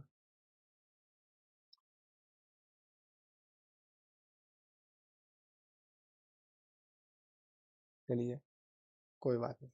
कॉन्सेप्चुअल यानी जैसे कुछ कॉन्सेप्ट्स बने हुए हैं। जैसे कौन से बने हुए हैं?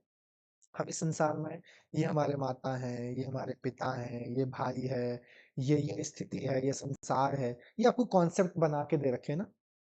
अब ये हो सकता है इस स्थिति में आपके माता पिताओं पर भूत में ना हो, भविष्य में ना हो सकता है ना। ये अभी जो आपके सामने भावी जन्म है, यहीं पर ये कॉन्सेप्ट काम करता है। यस नो, गलत तो नहीं कह रहा हूं मैं, है ना। अभी तो ये कॉन्सेप्ट तो ये पर सत्य तो है ना ये। जब तक आप इस जीवन में हो, सत्य तो है। मानते तो हो, नकार तो नहीं सकते कि ये मेरे माता हैं, पिता हैं, ये भाई है, ये काम है ना। ये पदार्थ स्टील है। परंतु एक एब्सोल्यूट ट्रूथ जो तीनों कालों में कभी नहीं बदलता, है ना। अव्यक्त आदीनि भूतानि अव्यक्त मध्यानि भारत अव्यक्त निधनान्येव तत्र का परिवेदना। यानी जो अव्यक्त था, भूत में जो अव्यक्त था, मध्य में फिर प्रकाशित हुआ, फिर उसके बाद फिर भविष्य में वो अव्यक्त हो जाएगा। तो उसके पीछे क्या दुख करना, है ना। तो यानी जैसे आत्मा है, जबकि शरीर से पहले भी आत्मा ओझल थी। जब इस शरीर में आई तो हमारे सामने व्यक्त हो गई। जब शरीर से निकल जाएगी फिर अव्यक्त हो जाएगी। तो आत्मा क्या है? तीनों कालों में। वैसे ईश्वर जो त्रिकालातीत है, वो एब्सोल्यूट ट्रुथ है, जो आपके होने से पहले भी था, आपके होने पर भी, आपके होने के बाद भी है। तो जो यहाँ पे ऋतंबर प्रज्ञा की बात करें, ऐसे ज्ञान को समझने वाले, ऐसे एब्सोल्यूट ट्रुथ को समझने वाली बुद्धि आपकी यहाँ पहुंचती है। इससे पहले आपका स्तर ही नहीं पहुंचेगा कि आप ईश्वर के ज्ञान को समझ पाओ। क्योंकि मेन मकसद क्या है? आत्मा का परमात्मा से मिलन होना। तो इसके लिए आत्मा से परमात्मा को समझने के लिए जानना भी तो जरूरी है कि वो तीनों कालों से परे है। मैं कहाँ जाना चाहता हूँ, मैं किसके पास जाना चाहता हूँ। कुछ नॉलेज भी तो होना जरूरी है। तो उस नॉलेज को हम अभी, मैं सुन पा रहा हूँ, मैं नहीं बोल रहा हूँ, आप सुन पा रहे हो कि तीनों कालों से परे, पर वो आपकी अंडरस्टैंडिंग में ही नहीं है, आपके अनुभव में ही नहीं है। पर जैसे ही वो अनुभव में आएगा, वहीं पे आपका क्या होगा? आप केवल उस सत्य को ग्रहण करोगे, जो क्या होगा? श्रुतानुमान प्रज्ञाभ्याम अन्य विषय विशेषत्वात्। यानी सुने हुए और अनुमान किए हुए सभी जो विषय हैं, और उनसे भी जो अन्य विषय हैं, उनमें भी विशेष अर्थ दिखाने वाली होती है। ऐसी आपकी ऋतंभरा प्रज्ञा होती है, आपको ऐसा अर्थ दिखाती है जो आपने साधारण रूप में नहीं समझा होगा, और जितना समझा होगा उससे भी विशेष ऐसा अर्थ दिखाएगी। ऐसी होती है आपकी ऋतंभरा प्रज्ञा।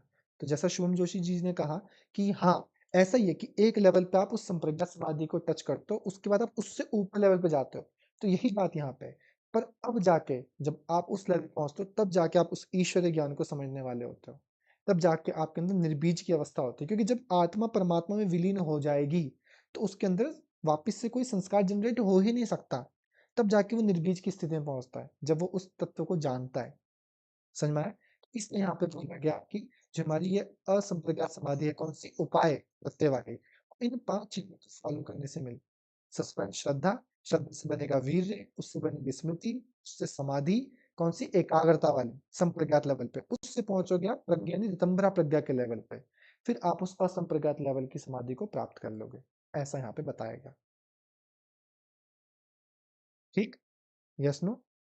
समझ में आया? चलिए, ये हमारा हुआ, इसी को हम बोलते हैं साधन पंचक। याद रखना, क्या बोलते हैं? साधन पंचक बोलते हैं इसी को। इसी को हम क्या बोलते हैं? उपाय प्रत्यय नामक समाधि भी बोलते हैं। ठीक है। अब आ गया आपका तीव्र संवेगा नाम आसन्न। ठीक है। अब समाधि लग तो रही है, कौन सी? असंप्रज्ञात, है ना। और अलग अलग प्रकार के साधक हैं, है ना। यानी अभी जेआरएफ की पढ़ाई चल रही है, सबकी एक लेवल पे चल रही है। मैं तो सेम पढ़ा रहा हूँ ना, ऐसा तो नहीं मैंने किसी को स्पेशल क्लासेस तो नहीं दे रहा हूँ, सबको सेम पढ़ा रहा हूँ मैं, है ना। आप लोग की श्रद्धा भी है, वीर्य भी है, स्मृति, समाधि, आप सब चीज को फॉलो भी कर रहे हो। पर क्या बोला? तीव्र संवेगा नाम आसन्न। यहाँ पे जो आसन्न है मतलब समीप, यानी क्लोजर, क्लोज है। क्या? समाधि। जो असंप्रज्ञात समाधि है, वो क्लोज है। किन के लिए क्लोज है? यानी कौन इसको जल्दी प्राप्त कर सकते हैं? बोला तीव्र संवेग, जिनका संवेग, कौन सा संवेग? संवेग समझ तो ना, फ्रीक्वेंसी, जिनकी स्पीड तीव्र है, तेज है। किसकी? ऊंचा विवेक, जिनका विवेक ज्ञान उच्च लेवल का है, वैराग्य है, और अभ्यास, यानी जिनका अभ्यास, वैराग्य और विवेक ज्ञान उच्च लेवल का है, या स्तर तीव्र है, तो उनके लिए समाधि समीप है, उनकी समाधि उतना जल्दी लगेगी। जैसे क्लास में पूजा जी भी हैं, क्लास में काजल जी भी हैं, क्लास में अनामिका जी भी हैं, कल्पना जी भी हैं, शुभम जोशी जी भी हैं, विवेक जी भी हैं, ये सारे लोग हैं। अब जो हमारे साथ यहाँ पे पूजा जी हैं, पूजा जी एक दिन में 2 सूत्र याद कर पाती हैं, ठीक है? और कल्पना जी 3 कर पाती हैं, अनामिका जी 4 कर पाती हैं, ठीक है? और कौन थे हमारे साथ? और भी मान लीजिए कोई भी, है ना? कोई 5 कर पाता है, शुभम जी 6 कर पाते हैं, विवेक जी 10 कर पाते हैं। तो बताओ, आपकी समाधि यहाँ पे कब लगी जब 195 सूत्र याद कर पाओ। अभी आपके लिए समाधि का लेवल क्या है? 195 सूत्र को याद कर पाना। तो कौन जल्दी याद कर पाएगा? कौन याद कर पाएगा जल्दी बताओ? किसको जल्दी याद होगा इन सब में से? विवेक को। विवेक को तो याद ही है वैसे। ठीक है, विवेक को याद होगा। क्यों याद होगा? क्योंकि उसकी जो फ्रीक्वेंसी है, वो तेज है औरों के मुकाबले, है ना? यानी जब आप 5 सूत्र याद कर रहे हो सकता है आप खाली 10 मिनट का समय दे रहे हो या 1 घंटा समय दे रहे हो। क्या पता विवेक 5 घंटे पढ़ता हो सकता है ना? यानी उसका अभ्यास आपके मुकाबले तेज है, उसका वैराग्य आपके मुकाबले तेज है और उसका जो विवेक ज्ञान है, चीज़ों को समझने का तरीका कि तीव्र संवेगानाम आसन्नः, तीव्र मतलब तेज है, संवेग मतलब फ्रीक्वेंसी। तो जिसकी फ्रीक्वेंसी तेज है, किसकी? अभ्यास, वैराग्य और विवेक ज्ञान की, तो उसके लिए आसन्नः, आसन से मतलब समीप है। क्या समीप है? समाधि, यानी उसकी समाधि जल्दी लगेगी। तो ये यहाँ पर बताया गया।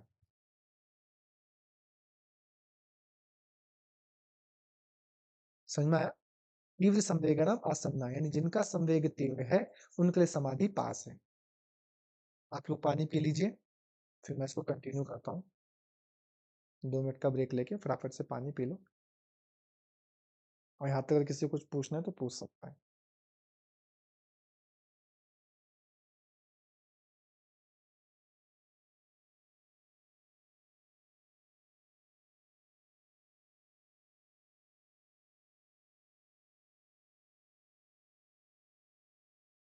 विवेक मतलब क्या होता है भैया?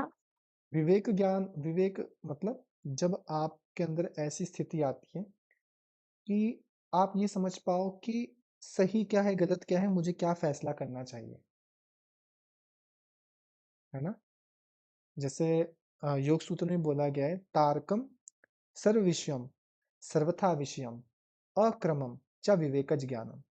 अर्थात तारकम, पार करा देने वाला, ऐसा ज्ञान जो आपको पार करवा दे। सर्वविषम, आप सभी विषयों को जान पाओ। सर्वथा विषम, सभी प्रकार से जान पाओ। और अक्रमम, बिना क्रम के, मतलब आपको हर चीज की नॉलेज है। और ऐसा नहीं कि पहले मैं योग सूत्र पढ़ूंगा उसके बाद भगवत गीता। आप हर चीज को जान सकते हो और कहीं से भी जान सकते हो। ऐसा जिसका ज्ञान होता है उसको बोलते हैं विवेकज ज्ञानम। तो विवेक बुद्धि अर्थात स्थिर बुद्धि, जिसकी बुद्धि स्थिर है, फ्लक्चुएट नहीं हो गई, जिसकी बुद्धि डिस्टर्ब नहीं हो गई, है ना? ऐसी बुद्धि वाला जो है वो है विवेक ज्ञान। सर मेरे को ना थोड़ा सा बस कंफ्यूजन है 18 वाले सूत्र में। इतना तो समझ में आ गया कि हाँ मतलब मेटेरियलिस्टिक और ये सब चीजें जो भी बिकते हैं उनको उनको मतलब समाप्त करने के बाद वो पुनः संस्कार वाली बात ना थोड़ी सी समझ में नहीं आई, मतलब लाइक हाँ, इसका कोई एग्जाम्पल हो सकता है? ठीक है, मैं बताता हूँ। बोला राम प्रत्यय अभ्यास पूर्वक संस्कार शेषोन्या। जैसे कि आप ही खुद समझो कि आपने अभी क्या है कि आपकी पढ़ने की प्रवृत्ति नहीं थी। आपके अंदर असंख्य संस्कार होंगे ना, असंख्य चीजें होंगी। योग में आने के बाद आपने सोचा होगा अपने अपने जीवन को बदलना चाहती हूँ और मैं इस लाइन को फॉलो करना चाहती हूँ। सोचा होगा। आपके अंदर जो कमियां होगी उनको आप प्रैक्टिस कर करके रोज अपनी लाइफस्टाइल बदल बदल के आप उनको पूरा कर लो। आने वाले 10 साल बाद हो सकता है कि आपको वो चीजें याद भी ना आए और आप उन चीजों पे काम कर लो। तो आपने क्या किया? अभ्यास पूर्वक विराम लगा दिया। परंतु बचपन से अगर आपके अंदर कोई संस्कार बना हुआ है, जिससे कि आप बात करते करते किसी को मार दो, या हो सकता है बात करते करते आपको ऐसा लगता हो कि मतलब कोई भी ऐसी एक्टिविटी या कोई चीज खाना या किस चीज के प्रति बोलना, है ना? या कोई भी ऐसी एक्टिविटी जो बचपन से आपके अंदर बनी है, उस पे कोई काम नहीं हुआ, क्योंकि वो जो संस्कार थे वो पहले के थे। ऐसे पूर्व जन्मों के भी संस्कार होंगे। ये तो मैं आपको लाइफ के बता रहा हूँ, ऐसे पूर्व जन्म के भी संस्कार होंगे, पता नहीं कितने जीवन बीत चुके हैं। इससे पहले कोई जीवन रहा होगा और वहां पे हमने उस समाधि को प्राप्त नहीं किया, तभी तो ये जीवन मिला, है ना? तो वहां के भी संस्कार होंगे, तो वो संस्कार नष्ट नहीं होते। इन्होंने ये बोला वो ही संस्कार शेष जाते हैं, पर इस जन्म के आपने जो संस्कार थे उन सबको खत्म कर दिया, पर जो पूर्व बचे हुए संस्कार थे वो शेष रह जाते हैं, वो आपकी होती है असंप्रज्ञात समाधि। ये कहना चाहते हैं यहाँ पे कि आपने प्रैक्टिस कर करके, मैंने अपनी प्रैक्टिस कर करके बहुत सारी चीजों पे कंट्रोल तो कर लिया, पर बचपन से मेरी आदत है कि नहीं, अगर मेरे को किसी ने गलत बोल दिया और जहाँ पे मैं गलत नहीं हूँ, तो वहां मेरे अंदर अग्रेशन आ जाता है, जो मेरे अंदर पहले से बचपन से, तो मैं उस चीज पे काम नहीं कर पा रहा हूँ। जैसे समझ रहे हो, अब मैं आगे सरल हो गया मेरा स्वभाव, मैं बात बहुत अच्छे से करता हूँ, मेरी वाणी की शैली भी बदल गई, मेरा खान पान बदल गया, सब कुछ बदल गया। कैसे? अभ्यास पूर्वक मैंने उन सब पे विराम लगा दिया, पर एक संस्कार तो शेष रह गया ना मेरे अंदर जो बचा हुआ है, कि भैया मैं उन चीजों पे काम नहीं कर पा रहा हूँ, या मेरे को वो चीज नहीं हो पाती, मैं उस चीज से ओवरकम नहीं कर पा रहा हूँ। ये मैं आपको इसी जीवन वर्तमान जन्म का बता रहा हूँ, और ऐसी भूत में कितने जन्म रहे, एक नहीं असंख्य जन्म रहे, है ना? क्योंकि वो जो जन्म था उससे पहले कोई जन्म हुआ होगा, जो मैं उस जन्म को मैंने जिया, उससे पहले कुछ रहा होगा, उससे पहले कुछ रहा होगा। समाधि तो किसी भी जन्म में नहीं मिली ना, तभी तो बढ़ते बढ़ते यहाँ तक आई, है ना? ऐसे ही संस्कारों की बात कर रहे हैं। क्यों होता है कि और हमको, ठीक बोलो बोलो आप बोलो, ये बोलिए सर, आप पहले कंप्लीट कीजिए। ऐसा क्यों होता है कि हमको कभी कभी किसी स्थिति में जाके ही कोई घटना करने का मन करता है, कोई क्रिया करने का मन करता है, क्योंकि वहां के संस्कार हमारे हुँ, अंदर निहित होते हैं, बस हमको उसके लिए उपयोगी क्षेत्र नहीं मिलता। समझ रहे हो? तो अब कुछ पे तो आप हुँ, काम करके रोक दोगे वहां पे, पर फिर भी आपसे कुछ ना कुछ चीजें हो ही जाएंगी। वो हो होते हैं आपके जाएँगी पहले के संस्कार, ये बोला गया है। पहले। ठीक है। और सर ये जो हमारी असंप्रज्ञा समाधि आपने बताया वो मेरे को क्लियर हो गई। उसके बाद अभी हमने 19 और 20 सूत्र में उसके 2 टाइप पढ़े, हाँ। जिसमें भव्य प्रत्यय जिसमें 2 प्रकार के योगी बताए हैं। उन जो विधेय जिसको शरीर का वो बोध हो जाता है कि ये शरीर हम्म, ईश्वर का है, और प्रत्यय वाला वो जिसमें हमने प्रकृति पुरुष वाला जो पूरा सिनेरियो है हाँ जिसको उसका बोध हो जाता है, उनकी भव्य प्रत्यय समाधि लगती है। ये हमारे 19 सूत्र का सार है। ठीक है। ठीक है? और 20 में जो वो पंचक साधन वाला है, मतलब लाइक जो हम उपाय प्रत्यय समाधि है, उसमें ये है कि जिन लोगों के अंदर ये 5 क्वालिटी होंगी, हाँ अ, तो उनकी उपाय प्रत्यय समाधि लगती है, हाँ जिन योगियों के अंदर। हाँ मतलब मतलब इंडिविजुअली 19 और 20 सूत्रों को अगर मैं समझूँ तो इस हाँ, तरीके से है ये चीज़। ठीक ठीक है। है? और सर ये जो 21 वाला है, ये थोड़ा-सा मतलब ये तो पहले 19-20 में हमने टाइप पढ़ लिए। हम्म, ये असंप्रज्ञात समाधि के वो टाइप है। बट इसमें मेरे को ये कन्फ्यूज़न हो रही है कि इसमें डायरेक्ट हम प्रॉपर समाधि की बात कर रहे हैं, असंप्रज्ञात समाधि की बात कर रहे हैं कि जिनका विवेक और ये सब हम्म, रहता है। ये असंप्रज्ञात समाधि की ही बात कर रहे हैं, क्योंकि जब भी हम इस असंप्रज्ञात समाधि तक पहुंचते हैं ना, वही अभी हमारे को एंड लेवल बताया गया है ना? बिल्कुल पार होने से बाद जो एक अंतिम सीढ़ी, जिसके बाद बस खाली स्थान है, तो वो लास्ट जो लेवल है वो असंप्रज्ञात समाधि है। तो बोला, जब आपको पहले बोला ना, आपकी जो भाव प्रत्यय ना, भाव मतलब होता है संसार, तो संसार का यथार्थ ज्ञान कैसे होगा? दो प्रकार के लोगों को, एक तो जो अपने देह का अभिमान छोड़ दें, उनको बोला विदेह देव, एक होता है प्रकृति लय, प्रकृति में लय होना। प्रकृति में लय कैसे होंगे आप समझो, जब भी प्रकृति में लय होते हैं तो हमेशा स्थूल से सूक्ष्म की ओर होते हैं, कभी आप सूक्ष्म से स्थूल नहीं जा पाओगे, क्योंकि मैं स्थूल हूं। मैं जब यहाँ से प्रकृति को लूंगा तो मैं सूक्ष्मता की ओर विलीन होगा। तो जिसने उस प्रकृति को जाना और उसके तरीके से विलीन हुआ, तो ऐसे लोगों की लगती है भाव प्रत्यय नामक समाधि। ठीक है। दूसरी है उपाय, उपाय रूप समाधि। क्या उपाय है? यदि आप श्रद्धा, वीर्य, स्मृति, समाधि, प्रज्ञा, इनको फॉलो करते हुए चलोगे क्रमशः, पहले श्रद्धा को, उससे बनने वाली वीर्य, उससे स्मृति, उससे समाधि और फिर प्रज्ञा, तो आपकी उपाय प्रत्यय नामक असंप्रज्ञात समाधि लगेगी। इसी को बोला साधन पंचक। साधन मतलब आपका व्हीकल, ये व्हीकल है, 5 प्रकार के व्हीकल हैं जिनके द्वारा आप उसको पहुंचोगे, असंप्रज्ञात समाधि तक पहुंचोगे। पर असंप्रज्ञात समाधि भी किसके पास है, किसको जल्दी मिलेगी? उन्होंने बोला तीव्र संवेग, जिसका संवेग तीव्र होगा उसकी। भैया I have to leave the class for some, okay कोई बात नहीं प्रिया जी, है ना? मैं कोशिश करूंगा रिकॉर्डिंग्स आपकी डाल दूं वहां पे, है ना? तो क्या बोला आपकी कि हाँ, कि किसकी लगेगी? भाई जो देखो, एक तो जो प्रैक्टिस बहुत अच्छी करता हो, अब प्रैक्टिस सब कर रहे, आप सबके सब लोग कोशिश कर रहे हो, पर उसके साथ साथ जो डिसअटैच कम होता हो, मतलब जो डिसअटैच भी हो जाता हो, वैराग्य, है ना? जिसके अंदर अटैचमेंट कम हो, मतलब अब आप तो हो, आपको तो दोस्तों ने बुलाया, आप चले गए दोस्तों के साथ, पर जोशी जी जा ही नहीं रहे, शिवम जोशी जी, वो बोले नहीं मुझे पढ़ना ही है। तो ऑब्वियस सी बात है ना, अभ्यास दोनों कर रहे थे, पर अभ्यास के साथ उन्होंने वैराग्य भी किया, तो उनको टाइम और मिला अभ्यास करने का। तीसरी चीज, विवेक ज्ञान। उनके अंदर विवेक ज्ञान है, तभी तो वो फैसला ले पाए कि मुझे नहीं जाना, और आपको ऐसा लगा कि मेरे लिए जाना जरूरी है। समझ रहे हो? तो वो इन इन चीजों को फॉलो करें ना, तभी क्या होगा, उनको सूत्र जल्दी याद होंगे और उनकी जो समाधि है वो जल्दी लगेगी। समझ रहे हो? तो ये बात यहाँ पे बताई गई। समझ में आया?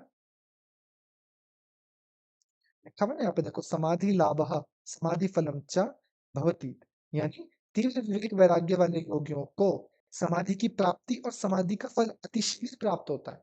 उन्हें समाधि की प्राप्ति और समाधि का फल अतिशीघ्र मिलेगा, जिनका विवेक ज्ञान वैराग्य और अभ्यास तेज है ना? तो उसमें भी क्या है, उसमें भी अलग प्रकार की लेवल है। नेक्स्ट सूत्र हमको क्या बताना है, उसमें भी आपके अलग अलग प्रकार के लेवल हैं। कौन कौन से? बोला, मृदु मध्य अधिमात्र। मृदु मध्य अधिमात्र। मृदु मतलब कम, मध्य मतलब मीडियम। इसको आप समझ लो, बेसिक, इंटरमीडिएट, एडवांस, ये 3 लेवल। तो मृदु हो गया आपका बेसिक लेवल, मध्य होगा आपका इंटरमीडिएट लेवल, और अधिमात्र हो गया एडवांस लेवल। है ना? कि भाई ऑब्वियस सी बात है ना, एक बंदा है जिसकी जो 40% से पास हुआ, एक है जो 70% से पास हुआ, एक है जो 90% से पास हुआ। 3 प्रकार के लोग हैं। तो इन तीनों में से किसकी समाधि जल्दी लगेगी? ऑब्वियस सी बात है ना, जो एडवांस लेवल वाला है उसकी समाधि जल्दी लगेगी। है ना? तो यहाँ पे 3 स्तर बता दिए, मृदु, मध्य, अधिमात्र। कि मृदु से तेज किसकी लगेगी? मध्य वाले की। है ना? अगर मृदु से कंपैरिजन करूं तो उससे तेज लगेगी मध्य वाले की, मध्य से तेज लगेगी अधिमात्र वाले की।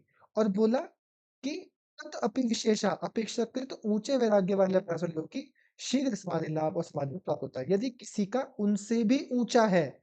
अब एडवांस के बाद आगे वो लेवल 98% वाला, तो ऑब्वियस सी बात है ना, इसकी जो समाधि है वो एडवांस वाले से भी पहले लगेगी। सही बात है ना? तो वही यहाँ पे एक स्तर बताया कि शीघ्र समाधि तो लगेगी तीव्र संवेग वालों की, पर उसकी भी लेवल है। एक मृदु लेवल का तीव्र संवेग है, एक मध्य लेवल का तीव्र संवेग है, एक अधिमात्र लेवल का।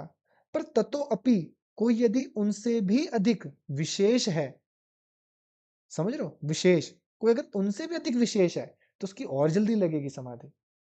तो यहाँ पे ये स्तर बताया गया। पढ़ो यहाँ पे सूत्रकार क्या बोलते हैं, ऊंचे विवेक वैराग्य अभ्यास के भी अब मध्यम और अधिक होने से पूर्व की अपेक्षा अधिक ऊंचे से अपेक्षा अधिक ऊंचे विवेक वैराग्य अभ्यास वाले योगियों को शीघ्र समाधि लाभ व समाधि फल की प्राप्ति होती है। यानी बेसिक से जल्दी किसको मिलेगी? इंटरमीडिएट वाले को। इंटरमीडिएट से जल्दी किसको मिलेगी? एडवांस वाले को। और एडवांस से भी अगर कोई और सुपर एडवांस आ गया, प्रो लेवल आ गया, तो उसकी और जल्दी लगेगी।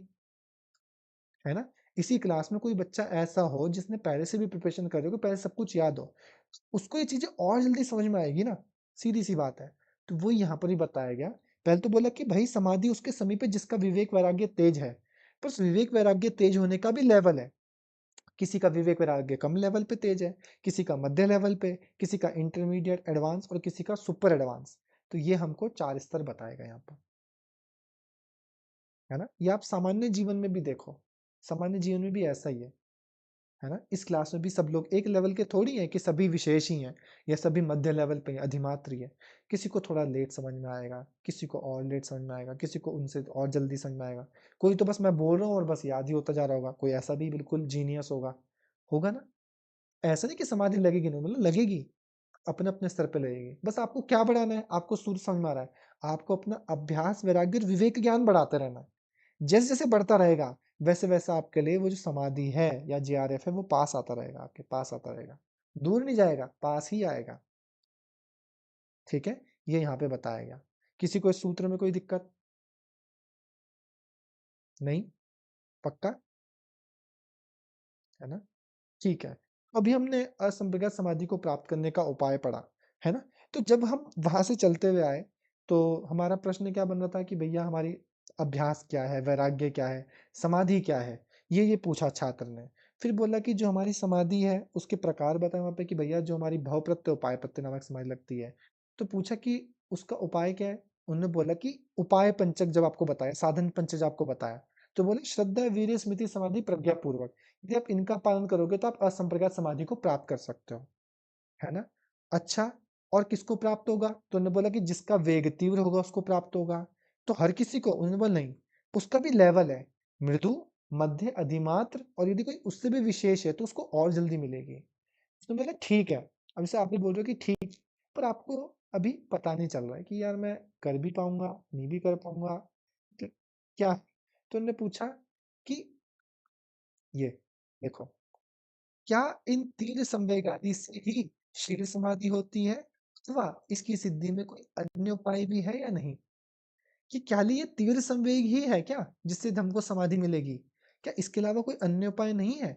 कि है, कि मतलब मुझे लग नहीं रहा कि यार मेरा मतलब विवेक वैराग्य इतना उच्च लेवल का है, तो पतंजलि जी आप मुझको ये बता दीजिए कि क्या कुछ अलग उपाय है?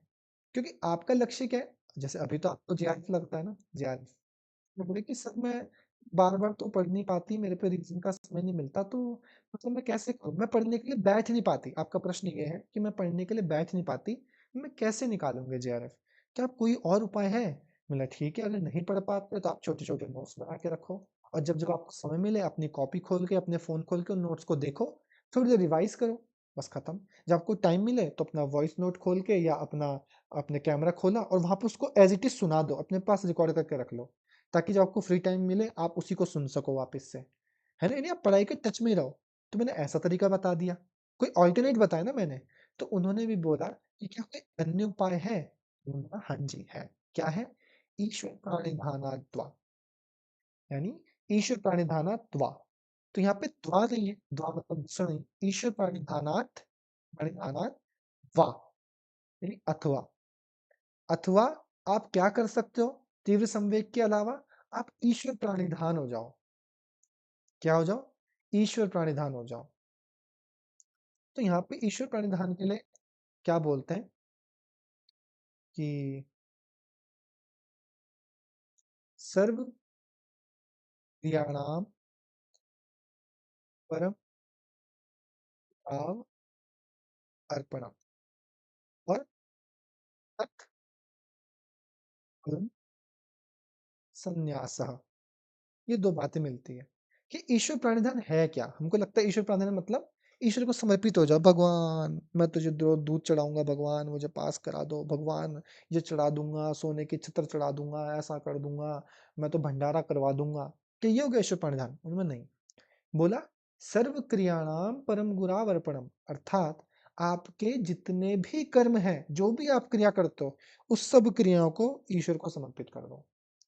हे ईश्वर, मैं इस काम के लिए जा रहा हूँ, मैं तो अबोध बालक हूँ, आप तो जानते हो मेरे ज्ञान का स्तर क्या है। यदि आपको लगता है कि मैंने इस परीक्षा के लिए या इस चीज के लिए इतनी मेहनत करी है, तो आप मेरे को उस हिसाब से मेरा फल दीजिए, मतलब मेरे कर्मों के अनुसार मुझे फल दीजिएगा। ना मेरी कोई चाह है कि मेरे को लग ही जाए, ना मेरे को ऐसा है कि मेरा रिजेक्शन हो जाए, सब आप देखने वालों आपके ऊपर समर्पित है। तो ऐसा कि अपनी सभी क्रियाओं को उस परम गुरु को अर्पित कर देना, सर्व क्रियाणाम परम गुराव अर्पणम, और तत्फलम संन्यासा, उसका जो फल है उसका भी त्याग कर देना। यदि आपका सिलेक्शन हो भी गया तो भी आप भगवान ये तेरी देन थी, मेरा तो कोई नॉलेज नहीं थी, मैंने तो कुछ नहीं किया, ये तेरा था। और यदि आप वहां से क्या हुआ, आपका सिलेक्शन नहीं भी होता है किसी कारणवश, तो वो भी कि भगवान कोई बात नहीं, ये भी तेरे को अर्पित है, शायद मैंने उतना पढ़ा नहीं होगा, मैं और मेहनत करूंगा, मैं अगली बार मेहनत करूंगा और अच्छे तरीके से पास कर। किसी भी चीज से ना तो अटैचमेंट है ना डिसअटैचमेंट, कुछ भी नहीं है। आपने अपने सभी क्रियाओं को उस ईश्वर को समर्पित कर दिया कि सब कुछ तेरे नजरिए से हो रहा है, और इसके फल का भी मुझे कोई बोध नहीं है, ना मेरी कोई इच्छा है इसको प्राप्त करने की, ये भी तेरे ऊपर ही अर्पित है। तो यही होता है हमारा ईश्वर प्राणिधान। तो यदि आप ईश्वर प्राणिधान हो जाओ तो भी आपको समाधि प्राप्त हो जाएगी, ये यहाँ पर बताया गया। समझ में आया? यही था आज का हमारा लास्ट सूत्र, यहीं तक हम लास्ट पढ़ेंगे क्योंकि इसके बाद ईश्वर का प्रकरण है, उसको एक साथ ही पढ़ेंगे पूरा। ठीक है, समझ में आया क्या क्या पढ़ा हमने? एक बार रिवीजन करते हैं। हमने सबसे पहले पढ़ा था असंप्रज्ञात समाधि। वहां पे बोला विराम प्रत्याभ्यास पूर्व संस्कार शेषवन्या, यानी आपने अभ्यास पूर्वक निरंतर अभ्यास से अपने संस्कारों पर या अपने अभ्यास कर करके आपकी जो वृत्तियां थी उन पे विराम लगा दिया, और केवल संस्कार मात्र ही शेष रह गए, किसमें? असंप्रज्ञात समाधि में। ठीक है, फिर बोला आपको कि जो हमारी असंप्रज्ञात समाधि है ये 2 प्रकार की होती है, भव प्रत्यय, उपाय प्रत्यय। भव प्रत्यय किसकी लगती है? विधेय और प्रकृति लय वालों की। तो भव प्रत्यय विधेय प्रकृति लया नाम, ठीक है। दूसरा बोला उपाय प्रत्यय, जिसको बोला साधन पंचक।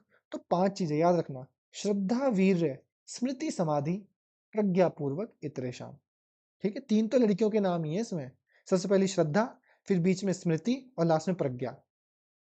ठीक है, ऐसे भी याद कर सकते हैं आप। 3 लड़कियां हैं इसमें, एक श्रद्धा है, बीच में स्मृति खड़ी हुई और साइड में प्रज्ञा खड़ी हुई। तो श्रद्धा, वीर्य, स्मृति, समाधि, प्रज्ञा पूर्वक, इतरेषाम, ये आपका साधन पंचक है। तो बोला भैया कि समाधि किसको जल्दी मिलेगी? तो उन्होंने बोला तीव्र संवेगा नाम आसन्ना, यानी जिनका संवेग, अभ्यास, वैराग्य, विवेक, ज्ञान जिनका उच्च लेवल का है, उसका वेग जिसका तीव्र है, उसके लिए समाधि उतना ही समीप है, उसको समाधि का फल उतनी ही जल्दी मिलेगा।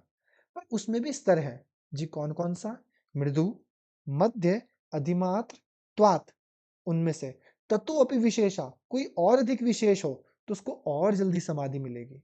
मृदु से जल्दी मिलेगी मध्य वाले को, मध्य से जल्दी मिलेगी अधिमात्र वाले को, और उससे भी जल्दी मिलेगी आपका जो कौन है, विशेष है, जो उनसे भी विशेष है, उसको और जल्दी समाधि का प्राप्त होगी। फिर बोला क्या इसके अलावा भी कोई उपाय है? गुरुजी मैं ये तो नहीं कर सकता, इतना ही तो बहुत आपने फंसा दिया मुझे। हाँ जी, एक और उपाय है। क्या उपाय है? ईश्वर प्राणिधानात्वा, अपने आप को ईश्वर पे समर्पित कर दे। सर्व क्रियाणाम परम गुरावर्पणम तत्फलम संन्यासा, अपनी सभी क्रियाओं को उस परम गुरु को अर्पित करो, उनकी आज्ञा लेके हर कार्य करो, और तत्फलम संन्यास यानी उसके फलों का भी त्याग कर दो। तो ये आपका क्या है, यहाँ पर सूत्र नंबर 23 तक हमने पढ़ा।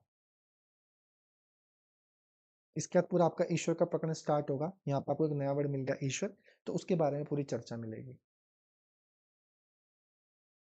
यहाँ तक किसी को कुछ पूछना है? किसी के मन में कोई विचार?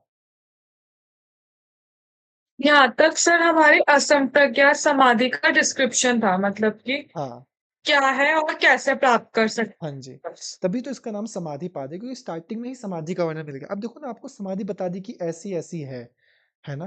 तो उसको धीरे धीरे बता रहे हैं आपको, कंक्लूड करने की समाधि कैसी है, जब आप पूर्ण रूप से एकाग्र हो जाओगे, आत्मा परमात्मा से विलीन हो जाएगी, ये बात आपको बता दी। आपके अंदर केवल संस्कार मात्र शेष रह जाएंगे, तब आपका इंटरेस्ट बनेगी कैसे इसको प्राप्त करना है। तो धीरे धीरे आप जानते रहोगे। अभी और बच्चा है आगे, उसको और समापत्ति वगैरह के रूप में, सभी निर्बीज के रूप में बताएंगे। पूरे अध्याय में भी समाधि का वर्णन मिलेगा बहुत बार, पर कुछ कुछ चीजें बीच बीच में आती रहेगी उससे कोरिलेट करते हुए। इसके बाद अच्छे अच्छे सर हाँ जी मैम बोलिए। सर रियल लाइफ में ईश्वर प्रणिधान कैसे किया जाए? रियल लाइफ में, मैम रियल लाइफ में ही करने की चीज है, पर कर नहीं पाते क्योंकि हम अपने संस्कारों से बंधे हुए हैं, जो संस्कार हमारे अंदर जनरेट हो गए। तो मुझे लगता है कि एक छोटे स्तर पे स्टार्ट करना चाहिए। हर एक छोटा अच्छा संस्कार आपको दूसरे संस्कार को ऊपर बढ़ाने के लिए मदद करता है।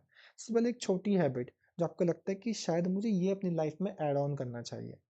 जैसे ही आप अपनी लाइफ में एक नई चीज को ऐड ऑन करोगे, एक सात्विक चीज को ऐड ऑन करोगे, तो वो हमेशा आपकी किसी न किसी तामसिक चीज को रिप्लेस कर देगी, या उसकी समय अवधि को कम कर देगी। ये पॉसिबल है क्योंकि समय तो उतना ही है ना। पहले भी आपका जीवन 24 घंटे का था, अभी भी 24 घंटे का है। पर एक नई और सात्विक चीज ऐड करने से आपने कहीं ना कहीं किसी तामसिक वृत्ति में से उसको थोड़ा समय दे दिया, तो आपकी जो तामसिक वृत्ति थी उसका समय कम होने लग गया। अब धीरे धीरे उसकी फ्रिक्वेंसी को बढ़ाओ, और उससे रिलेटेड जो टॉपिक्स हैं या उससे रिलेटेड जो शाखाएं हैं, ब्रांचेस हैं, उनको पकड़ना स्टार्ट करो कि भैया मुझे ऐसा लगता है कि मुझे इनके साथ साथ ऐसा भी कुछ करना चाहिए। सपोज करो मैं मंत्र जप करती हूँ, मैं रोज अपने आप को समय दूंगी और मैं मंत्र पाठ करूंगी। 10 मिनट से आपने स्टार्ट किया। अब मंत्र पाठ करने के बाद मैं रोज 5 मिनट और ऐसे बैठा करूंगी। मैं 5 मिनट के लिए घूमने जाया करूंगी, है ना। मैं 5 मिनट के लिए ईश्वर की बातें सुनूंगी। ऐसे करते करते आप क्या करो, उन सात्विक चीजों को जोड़ते जोड़ते आपके अंदर तमस की मात्रा वो खत्म हो रही है। धीरे धीरे जितना आप उन चीजों को सुनोगे, जानोगे, उसके एटमोसफेयर में रहोगे, तभी तो उसके भाव को जानोगे। अब जो प्रोटेस्ट चल रहा है, सोनम वांगचू वाला, नीट वाला, तो हम यहाँ से रह के उनकी भावना को समझ नहीं सकते। पर हम वहाँ पे क्षण भर के लिए भी अगर चले जाए ना, 10, 15, 20 मिनट, 1 घंटा, मैम हमको पता चल जाएगा कि उनकी व्यथा क्या है। क्यों? क्योंकि वो एनवायरनमेंट होना जरूरी है। वो भाव, वो संस्कार तभी उत्पन्न होंगे जब हमको वैसा माहौल मिलेगा। तो हम धीरे धीरे, कभी कभी हमको ऐसा होता है कि माहौल नहीं मिलता, तो हमें माहौल क्रिएट करना पड़ता है। कोई भी हमको बाहर से परेशान नहीं कर सकता जब तक हम अंदर से परेशान ना हो। बोलने वाले ने बोल दिया, किसी ने गाली दे दी, तो गाली तो एक शब्द है, आया गया, प्रभावित कौन हुआ? प्रभावित मैं हुआ जब मैंने प्रभावित होना चाहा। मुझे लगा शब्द ये तो क्या ही बोल दिया इसने तो ऐसा कुछ बोल दिया। She told me bastard, I am not bastard. Bastard क्या होता है? इसने तो ऐसा कह दिया। तो अब वो ऐसा सुन के ऐसा लग रहा है कि भाई साहब, है ना? पर एक शब्द ही तो था, आया गया, क्या फ़र्क पड़ा? पर हमने उसको सोचा। बोलते ना, जब हम ध्यान में बैठते हैं, विचारों को आने दो और जाने दो। क्योंकि हमें पता है विचार को जैसे हमने पकड़ा कि ये होता क्या है बास्टर्ड, मीनिंग सर्च मारती हूँ, ऐसा करती हूँ, ओहो इसने ऐसा कह दिया, 10 और विचार उसके साथ आ जाएंगे। अब चाह के भी उसको नहीं निकाल पाओगे। आया वो आपके सामने ऐसा आएगा, कोई बात नहीं, अपनी श्वास प्रश्वास पे केंद्रित रहती है। कब तक रुकेगा? कब तक रुकेगा? जब आप ही उसको समय नहीं दोगे, आपके घर पे कोई आएगा और आप उसको समय नहीं दोगे, आपको क्या लगता है कितनी देर तक बैठेगा आपके यहाँ? बताओ, बैठेगा? मन नहीं बैठेगा ना। तो वही है, वो मेहमान है, और ऐसे मेहमान है जिनकी हमें जरूरत भी नहीं है। मुझे अपने काम में लीन रहना है, समझ लो, तो वो आएगा जाएगा। ऐसे करते करते आप अपने आप ही अपने आप को ईश्वर के समर्पित कर दोगे। हमें भी ऐसे लगता नहीं था, मैं भी नहीं बोल रहा हूँ कि मैं बहुत बड़ा भक्त हूँ या कुछ हूँ, और हमारे सीन में ये परिवर्तन आया धीरे धीरे।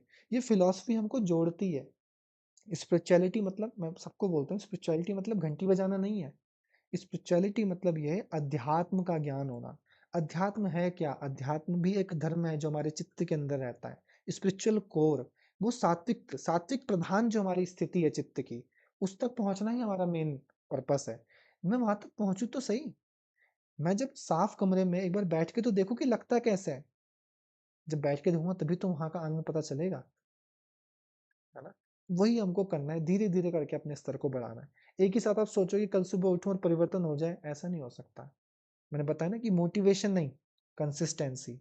सतु दीर्घकाल निरंतर्य सत्कार सेवितो दृढ़ भूमि। यदि आपने इसको फॉलो कर लिया, मैम ये सिर्फ सूत्र नहीं है, ये महामंत्र है जीवन में। मुझे ऐसा लगता है कोई भी चीज आपको अचीव करनी है, समझो, बैठो, आपने प्रिपरेशन करी, प्लानिंग करी, बस कि सतु दीर्घकाल, मैं इसको करूंगी, लंबे समय तक करूंगी, निरंतर करूंगी, समझ रहे हो? और इसमें पूरा फेथ रहेगा मेरा, पूरा इसके पीछे नॉलेज अपना डेवलप करूंगी, इसके पीछे मेरी जितनी भी ब्रह्मचर्य है, जितनी भी ऊर्जा है, उत्साह में, सब इसमें लगाऊंगी। कैसे नहीं मिलेगा मैम, बताओ कैसे नहीं मिलेगा? अपने आप मिलेगा। क्रिया प्रतिक्रिया का नियम भी तो है ना? बस ऐसे लॉ काम करता है, सब कुछ काम करेगा। हम भी जब प्रैक्टिस करते थे, हम भी जब जेआरएफ की तैयारी कर रहे थे, एक बार नहीं हुआ, दो बार नहीं हुआ, लोगों की हालत खराब होती है। मैंने अपने मास्टर्स के फर्स्ट टाइम से देना स्टार्ट किया था। मैम तब से टिल दी एंड, जब तक मेरा निकला नहीं, मैं लगभग 8 अटेम्प्ट दे चुका था, जिसमें से एक बार पेपर लीक भी हुआ। तो क्या कर सकते हैं? अब मैं छोड़ देता तो क्या मैं इस स्थिति को प्राप्त कर पाता? जो मुझे आज जो संतुष्टि है निकालने के बाद, और जो मेरा स्तर बना, क्या मैं उसको अचीव कर पाता? नहीं कर पाता ना। पर निरंतरता, बस निरंतरता, बस निरंतरता। इसका मतलब ये नहीं है कि हर कोई 8 अटेम्प्ट में ही करे। मैं ये नहीं बोलना चाहता। मैं बोलना चाहता हूँ कि कोई ऐसी स्थिति नहीं है कि जिसको हम पार ना कर पाए। समय लगता है, हो सकता है मैं मृदु कोटि का रहा हूँ, मेरे ज्ञान का स्तर उस टाइम में मृदु कोटि का हो, नहीं करता हूँ। या हो सकता है मैं वैसा अभ्यास ही ना करता हूँ, मेरे अभ्यास में ही कमी रही हो। या मैं वैरागी ना हो, मैं पढ़ता तो हूँ पर मैं भाग भी जाता हूँ कहीं पे। या मेरे बुद्धि का स्तर विवेकी ना हो, मैं समझ ही नहीं पा रहा हूँ कैसे डिफरेंशिएट करना है। हो सकता है ना? तो ये सब समझाने का तरीका ये है कि आप अपने जीवन में उसको अप्लाई करो कि हम कहाँ हैं। मैं क्षिप्त हूँ, मूढ़ हूँ, विक्षिप्त हूँ, एकाग्र हूँ, निर्दो, मैं कहाँ हूँ? कौन सी वृत्ति मुझे ज्यादा प्रभावित करती है? क्या मैं निद्रा वृत्ति में तो नहीं हूँ कि थोड़ा समय मिला, हल्का लेटे और बस पड़ी गए? क्या मैं स्मृति वृत्ति में तो नहीं कि मेरे विचार ही तो नहीं, मुझे बस बार बार जो मैंने महसूस किया, देखा, बस वही वही घूम रहा है, बार बार बार बार बार बार। ऐसा तो नहीं कि भाई प्रत्यक्ष मैंने इस चीज को देखा, बस मैं इसके सोच में हूँ। मैंने जाना कि यार एक काम करूंगा, होता नहीं, शेख चिल्ली के सपने, कल तो सुबह उठूंगी, उठ के ऐसा करूंगी, फिर वैसा करूंगी, उसके बाद तैसा करूंगी, बस अनुमान, अनुमान चल रहा दिमाग के अंदर। 15 सूत्र ऐसे याद करूंगी, वीडियो बनाऊंगी, सर को भेज दूंगी। उठे ही नहीं, काम तो बाद में होगा, उठे ही नहीं पहले तो। हो गए 9 बज गए, ओहो आज तो लेट हो गई यार, कल से करूंगी। अब वो कल आता है नहीं करने को, तो आप बाकी जो समय बचा उसमें भी कर सकते थे, है ना? फ्रीक्वेंसी आप उसमें भी बढ़ा सकते थे। पर वो ज्यादा मेहनत करने से अच्छा एक टारगेट ये भी है कि कल भी किया जा सकता है। ये भी एक अच्छी स्थिति है ना? आज करे सो कल, कल कल करे सो परसों, नया सूत्र बनाएंगे हम, है ना? वही चीज है, हमको धीरे धीरे करके डेवलप करना है अपने आप को, है ना? जल्दीबाजी नहीं करनी है, वैसे भी जल्दी का काम शैतान का होता है। धीरे-धीरे डेवलप करो, कोई दिक्कत थोड़ी है। मस्त तरीके से अपना बढ़ते रहेंगे, बढ़ते रहेंगे, बढ़ते रहेंगे। आज नहीं तो कल पक्का होगा, है ना? आई होप मैं सैटिस्फैक्टरी आपको जवाब दे रहा हूँ। बाकी तो ठीक है। हर किसी का अनुभव स्तर अलग है। आप हो सकता है कुछ अलग तरीके से इन चीज़ों को फ़ील कर पाओ। मैंने जो महसूस किया मैं आपको वो बता रहा हूँ इसमें। और कुछ? नहीं? और कोई समाधि नहीं प्राप्त करना चाहता?